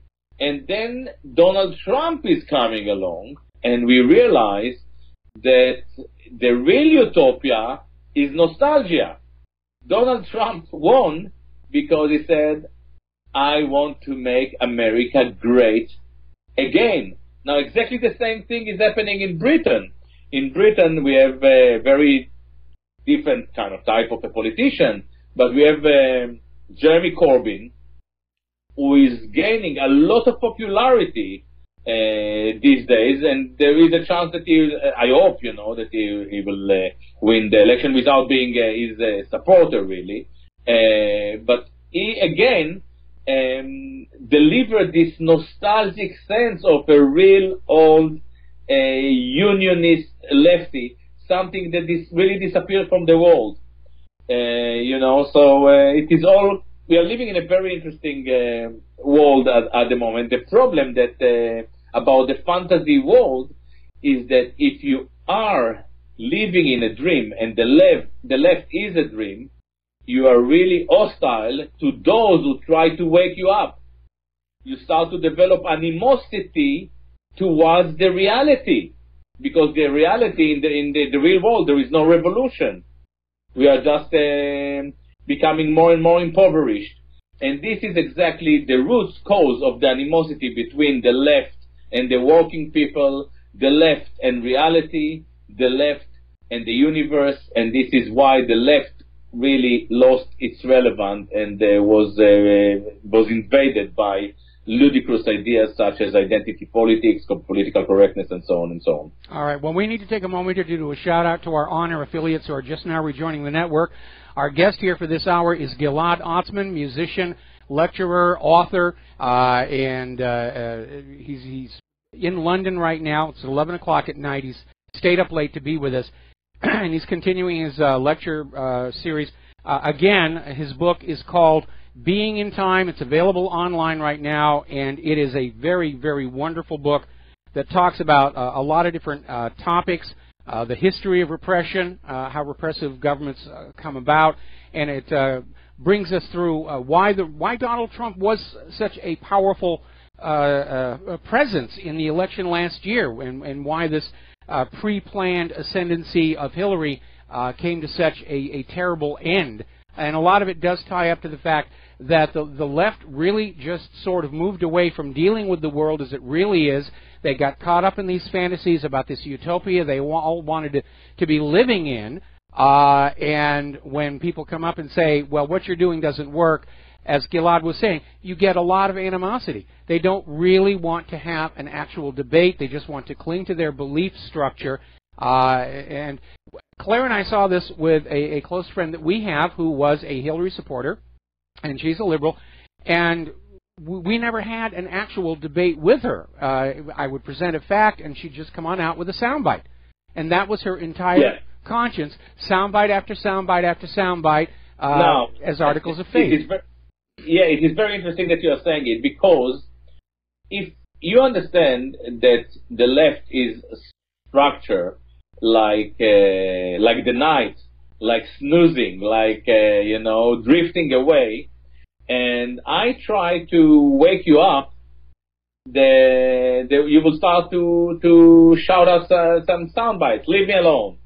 I want to sleep. It's too late. Talk to me tomorrow. And this is exactly how the left operates, because it is structured like a dream. In fact, the only way to analyze left failure or the left fantasy is to use psychoanalytical terminology, because we are dealing with something that has the inherent tendency to become delusional and removed from the world. Now, it is quite embarrassing for me to say it, but And I really hope that Corbyn will do very well in 2-3 days in the election year.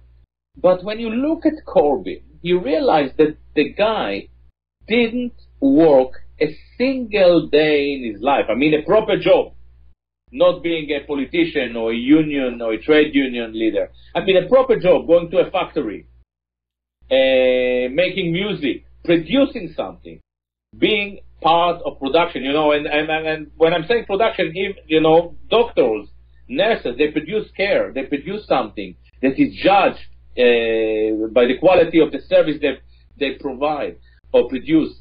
This is something that is very, very problematic, and this is here, even in Britain, you know, we are talking about Corbyn, who is an old-style lefty, and when you look at the demography of the split of the vote, is very popular amongst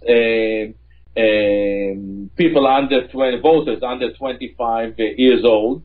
Between 25 to 35, it starts to shift, and when it comes to 45 onwards, the split, the vote, the labor share of the vote is close to none. We are talking about 10%, which is really, really embarrassing. It means that adults really do not vote labor. Now, when you look at the share of the votes, the way the vote splits between Tories and labor within the working class, it is clear that the majority, I wouldn't say the vast majority, but the majority of working class people in this country vote Tories.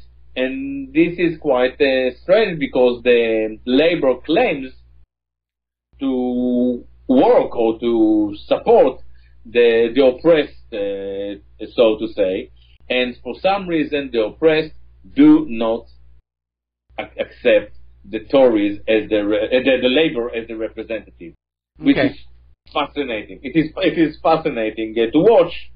The same you see in America. It was the blue collar Americans who made Trump into a president. Yes. And again, because they share very little with those delusional progressives. And by the way, I may be wrong, and I'm probably not allowed to talk about America, because this is really not my domain, but I think that if you would analyze it from a philosophical perspective, there are some similarities between Corbyn and Bernie Sanders. And like Corbyn, Bernie Sanders also didn't have a proper job, a single day in his life. And I think that he was supported by a lot of people within the Democratic Party, but I tend to believe that, again, it wasn't the working class people. It was the something that is similar to your Guardian readers, New York Times reader, Washington Post, and so on and so on. Okay. Well, one of the things here is that, as you say, the liberals tend to live in this bit of a dream world of how they think the world ought to be, and because they weren't really dealing with things that were really going wrong with the country, they didn't want to face up to that. I think that's why they wound up trying to campaign on issues like what bathrooms people were going to use, and this whole idea of gender confusion, because if they're not willing to deal with the real problems of the country, then they had to just sort of manufacture something that they could claim to be an issue. And I think that's another reason why they did so poorly in the election, because most ordinary people were saying, I know what restroom I'm going to be using. This is just nonsense. No, but this is exactly the issue. To start with, we both agree, and I assume that the vast majority of Americans and Brits would agree, that the most important thing in a society are production. So you make sure that we are a manufacturing society, so most people have a reason to wake up in the morning. 2, education. 3, health. Production, education, and health. Now, when we were young, the left claimed to unite us all. They said, it doesn't matter if you're a Jew or black or red or lesbian or gay or whatever. We are all united together to take care of education, production, else to fight with the bad people in the city, the capitalists, or whatever you want to call it. What happened is that at a certain stage, the left gave up on this universal idea of uniting us all and adopted a new ideology, which is what you were just referring to, identity politics. It started to split us into marginal groups. We started to speak as a Jew, as a black, as a woman, as a Puerto Rican, as a lesbian, and so on, rather than fighting all of us together for the most important thing. We started to fight on different toilet settings, on gay marriage, on all these idiotic issues that have zero relevance to us as a society, as a collective. It made the left into a marginal system that leads nowhere. And to a certain extent, I really blame the left, it's basically the new left, it's not the old left, for the dystopia in which we live, not because it led us there, it just wasn't there to resist, to oppose, to perform proper dissent. Instead of fighting all of us together, we started to fight each other. Well, you also need to look at the evolution of liberalism itself, because back in the 1960s, the liberal movement did constitute the intellectual elite of our society. But over time, individuals who wanted to be intellectually elite just said, well, I can call myself a liberal, and then everybody will assume I'm intellectually elite, but not all of them were. And worse, they became very insecure about those areas where they were not educated or did not have a good opinion, and so they overcompensated with a certain degree of arrogance and almost became arrogant in their ignorance on a lot of issues, like this friend of mine. So liberalism no longer represents the intellectual elite. There are intellectual elites on both sides.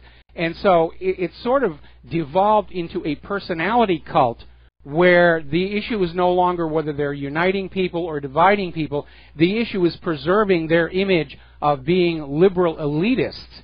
And you now this is exactly why I call the book "Being in Time" a post-political manifesto, because there is no real division between left and right.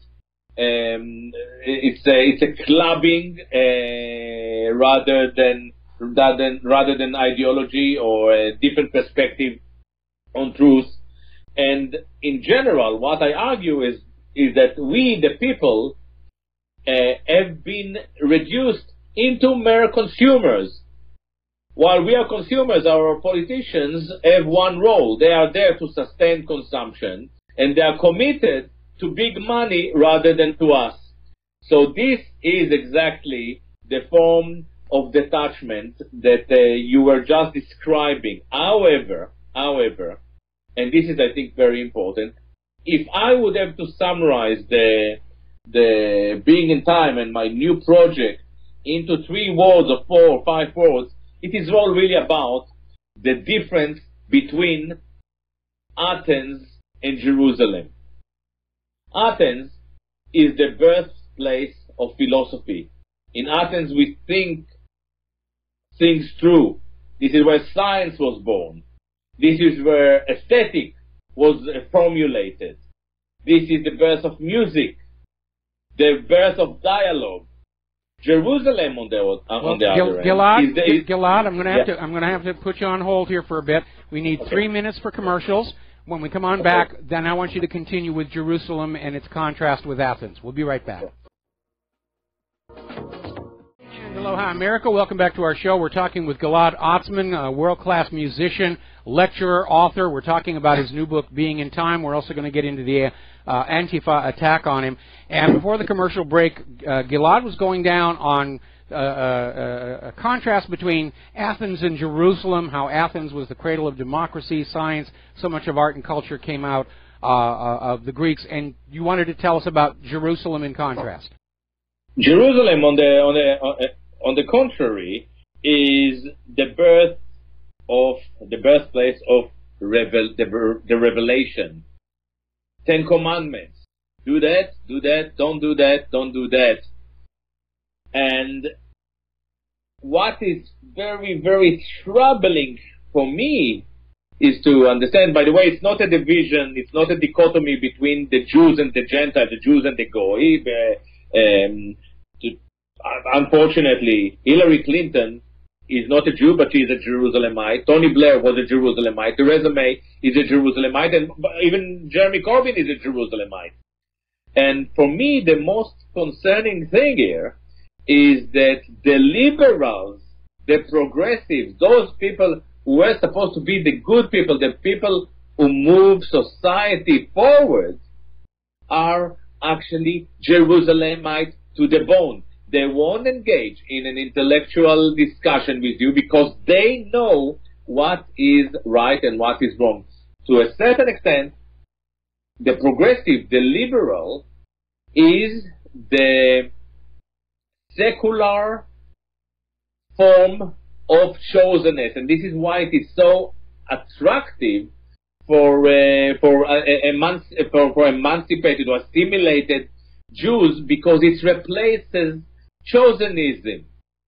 You know better. You know so much better that you really don't have to engage in an intellectual exchange.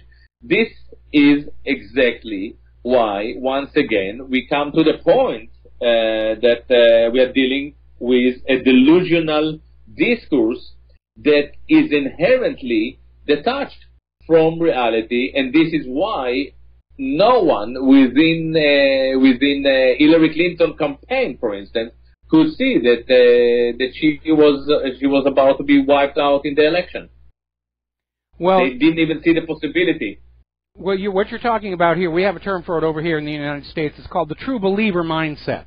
The idea that people truly believe that they know what's best. They don't need to answer any challenges. It's okay for them to be above the law. We see that mindset certainly in the abuses of the Church of Scientology, where their acolytes are willing to go on out and commit all kinds of crimes and abuse because in their heart of hearts they believe that somehow they're making planet Earth better overall. You see a lot of that in liberalism as well, where they can go on out and have these riots on college campuses and say, well, in the long run, this is for the betterment of planet Earth. And it really is more of a religion than it is a political philosophy. But true believers... Yeah. So, I totally agree with you. And this is exactly the symptom of Jerusalem. Now, if you look at America, at United States, I should say, really, the best thing that we associate with America, with the United States again, come from Athens. Yes. First Amendment. First Amendment. What are the two best things that happen in America? First Amendment and jazz. These are the embodiments of your free minds, free thinking. Yes. Even slavery and oppression turned into jazz, into the most creative, improvised form of music. Now, what is the opposite of freedom? Tyranny of correctness. You're not allowed to say that. You're not allowed to think. You're not allowed to express yourself. Tyranny of correctness, I define it many times as, political correctness, as politics that doesn't allow political opposition. Now, this is the definition of tyranny, but while in a case of tyranny you oppose a government or a regime or a tyrant, in the case of political correctness, it's self-suppression. Okay. It is you yourself, who silence your ability to think freely. And this is exactly how Jerusalem is structured. Okay, Gilad, we got to take another 4-minute break for commercials, and we'll be right back about political correctness. Hello, hi, America. Welcome back to the show. We're talking with Gilad Atzmon. We're talking about his new book, Being in Time, which is now available online. and we were talking about political correctness as a self-imposed system of controlling what you think and what you say. More than a few people have drawn parallels between political correctness and George Orwell's Newspeak in 1984 in terms of crafting a system of thinking and speaking where if there wasn't a word for an unapproved idea, you could not have the unapproved idea. Where political correctness really destroyed itself is that it so often conflicted with what people could see going on in the real world. And obviously between the real world and a political dogma, the real world is always going to prevail, although the liberals would disagree with that. I obviously agree with you, and I dedicated quite a lot of writing in Being in Time to Orwell, because what is so astonishing about Orwell is that Orwell really wrote about political correctness in 1948, while we realized that something was, we started to realize that something was going wrong around the late 70s, 80s, and definitely 90s. And the next question is, how is it possible that Orwell managed to detect all of it in, 30 years ahead of anyone else? Now, when we learned 1984 in school, they told us that it was basically a metaphorical take on a kind of a Stalinist regime in England.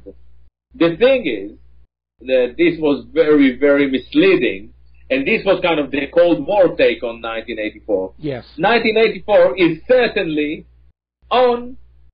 written about England. It is set in England, and it is there to explore the deterioration of left into tyranny, because George Orwell believed, I argue, that these tyrannical aspects are embedded in left thinking. How did he come to this conclusion? I believe that his experience in 1936 in Spain, and the book, the beautiful book he wrote about it, Homage to Catalonia, is there to suggest that him fighting within the Yiddish-speaking international brigade made him a strong opponent of Jerusalem. George Orwell was a staunch supporter of freedom of speech and liberties, and he could see that the left, the Stalinists, and the Trotskyites around him, he was actually fighting within the Trotskyites, and there was a big battle there between the Trotskyites and Stalinists, are not exactly friends to the idea of freedom of speech, human liberty, and it was there after the war when he realized that England or America, for the same reason, will deteriorate into tyranny of correctness. Well, I would kind of like to move on here, and again, I encourage everybody to get the book Being in Time here. Apparently, you were actually physically attacked at one point on your recent lecture tour. Can you tell us about that? Yeah, I was supposed to speak last Tuesday. I was scheduled to speak in a radical bookshop in Edinburgh. I thought that it was a bit of... I looked at the bookshop and I saw that it's mainly an identitarian merchant that has very little to do with me. By the way, I'm happy to talk everywhere and to all people. My talks are always open to everybody, and I'm happy to be encountered by people who don't agree with me. At the moment, as I mentioned before, there's some right wing actually come to my talks and argue with me, and it's fascinating. It's fascinating for me, and I think that it is fascinating for them. However, the bookshop in Edinburgh cancelled the talk, and we moved the talk to a different place. But we didn't. We didn't publish the new location for the obvious reasons. We didn't want them to go under. We wanted to save them the harassment. Yes. And what we did, we met near the bookshop and redirected the audience to the new place. There were two kids, I think that they were in their early 20s, who came to the talk, and they were slightly confused. They didn't know anything about my work. I asked them, I wondered why did they come. They came with a kind of a strange story that the previous owner of the bookshop said that they should talk to me, and they probably didn't realize, but they were captured on a camera for 10 minutes talking to me. I pretty much explained to them my ideas, my ideology, where I come from, what I try to do, what I try to explore, what kind of questions I try to open. It was very friendly, and I wasn't suspicious at all. I've never been attacked for my views. I've noticed that people, kind of my detractors, start to call me Nazi and fascist, and I never understood why, because there is no I never been associated or member of any party, definitely not the Nazi party, or it's just all those titles or that attributed to me have nothing to do with me. However, they offered me to help me with the gear, because I had quite a few books and I had my saxophone with me, and we had some camera gear. I wasn't suspicious. I let one of them carry my saxophone, which was probably a stupid thing to do. And as we were walking to the new venue, we were 5 or 6 people, because most people were already in the new venue. As we were marching to the new venue, suddenly 2 of them attacked me from behind. Apparently the third guy tried to get hold of our camera case, tried to take it from another guy who was actually friendly, was part of my, I didn't know him, but he was a genuine follower of my work. I managed to get my saxophone back, and this was pretty much the end of the story. They ran away. I wasn't injured, really. Good. If they tried to, I'm quite big, and they were not really the right match. If they really want to hurt me, they will have to find some bigger guys. Well, it looks to me like they wanted to take away your saxophone so you couldn't play your music that night. And this is the thing. If this is what they want, if this is what they wanted to do, they could just run away with my saxophone. They wanted to attack me.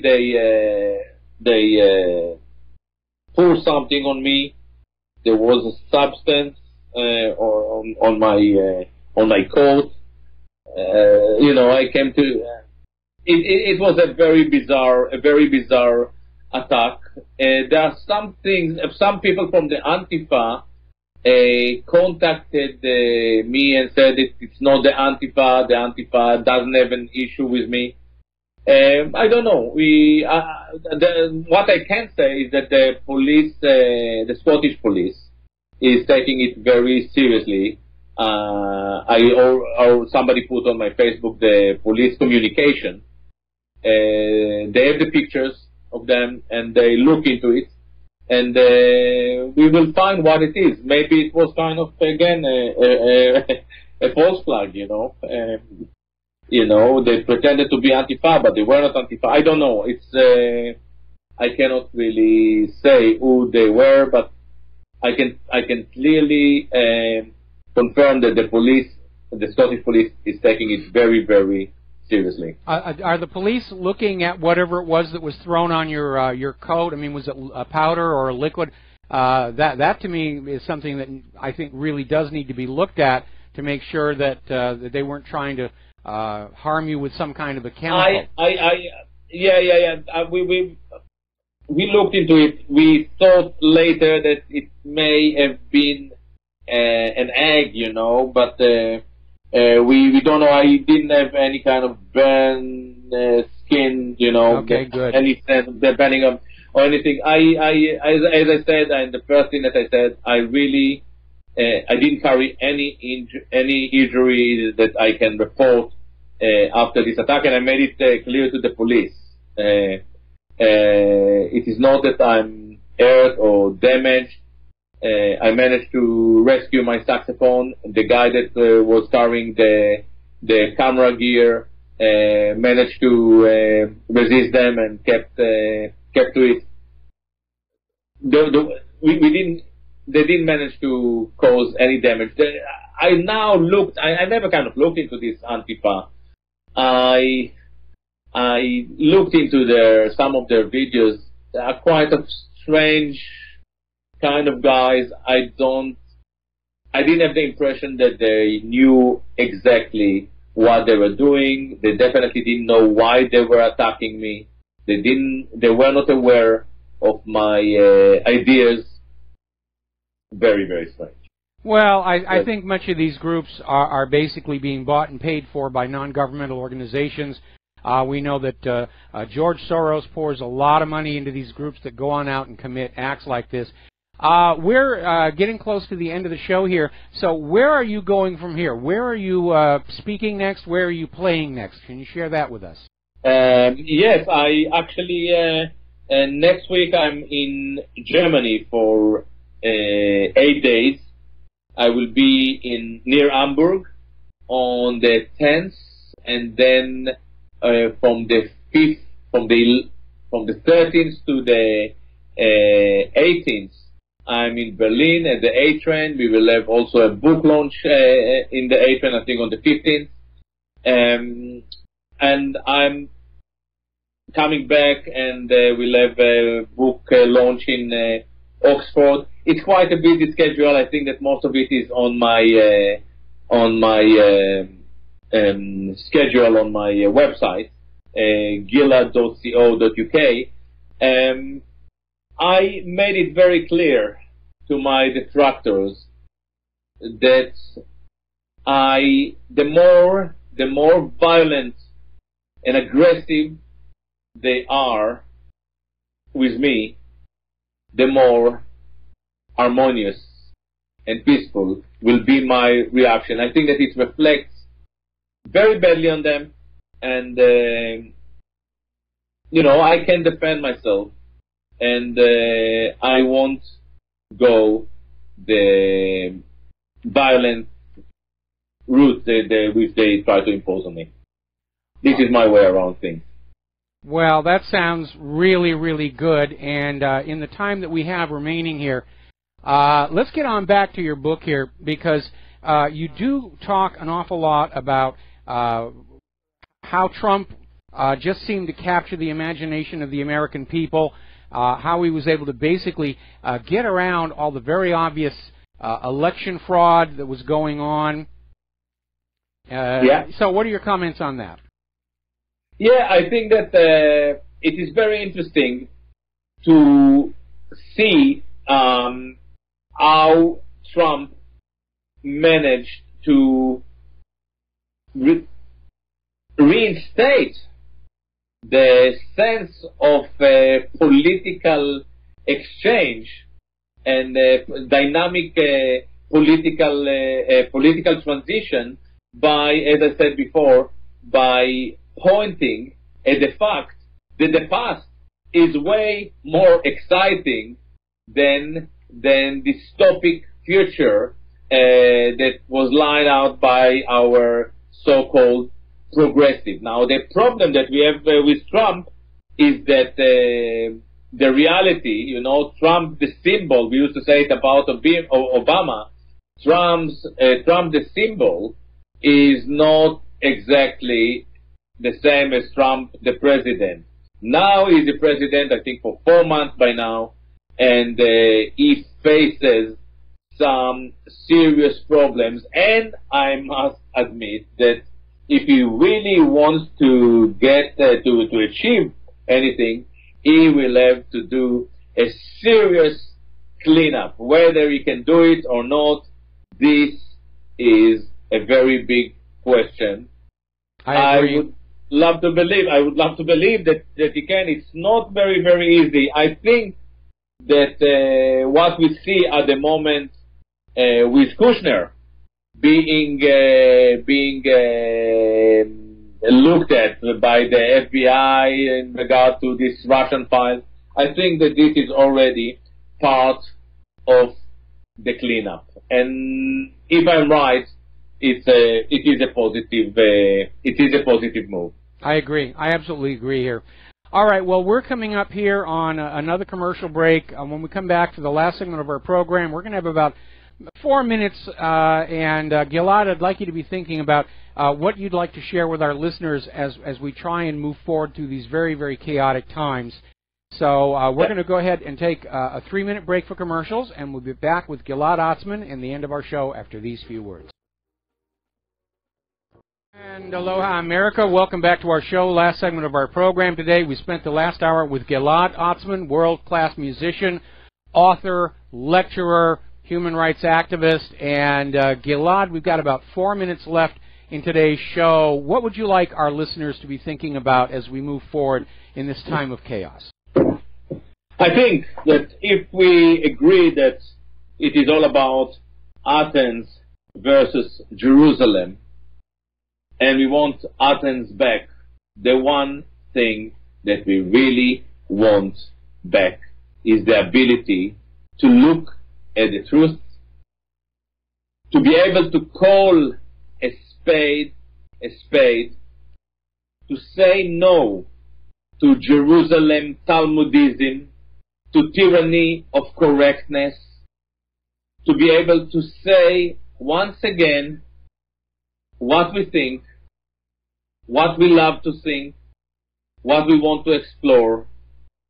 The greatest thing about America is the First Amendment, and we want it once again to be precious, not just for us, but also to our oppressors. I think that this sums my ideas pretty well. How do you feel with it? Well, no, I absolutely agree here. I grew up at a time where it was okay to say what you thought and felt. And if you were wrong, other people were equally free to stand up and say, I think you made a mistake and you want to rethink that. Now, today, when you come up with something that is outside the accepted dogma, they simply say, well, you're politically incorrect, therefore you should just shut up. And it is a form of self-inflicted censorship where you stop saying certain things and after a while you stop thinking certain things. Exactly. It's cultural Marxism is what it is. Exactly. We didn't speak about cultural Marxism. I speak a lot about it in the book. And then the question that we have to ask ourselves is how is it possible that George Soros, who calls himself, who calls his institution that funds all those kind of organizations, the Open Society Institute, is actually the guy who funds all those oppressive measures that are there to suppress our ability to say what we think. In fact, George Soros and cultural Marxists are the arch enemies of the Open Society and the American true values of freedom of expression, and the First Amendment. Well, this is how things stand. What George Soros means by open society is he wants this one world government that's open internally, but it will be history's greatest tyranny because it is being brought into existence through fraud, and they can never allow anybody to question the dogma. Anyway, there's the music time for us. I totally agree. Okay, Gilad, thank you very much for spending time with us today. Good luck on your tour and with your music, and we'll have you back on the show at some point in the near future. Yeah, and love to both of you. All right. And your listeners. Thank you, man. Bye-bye. Thank you very much. All right, that's the end of our show. We'll be back here tomorrow on the Republic Broadcasting Network. Please take what you learn here, share it with everybody that you know. We need to keep getting the real world out there in the face of all these liberals' daydreams. We'll be back tomorrow. Aloha, America.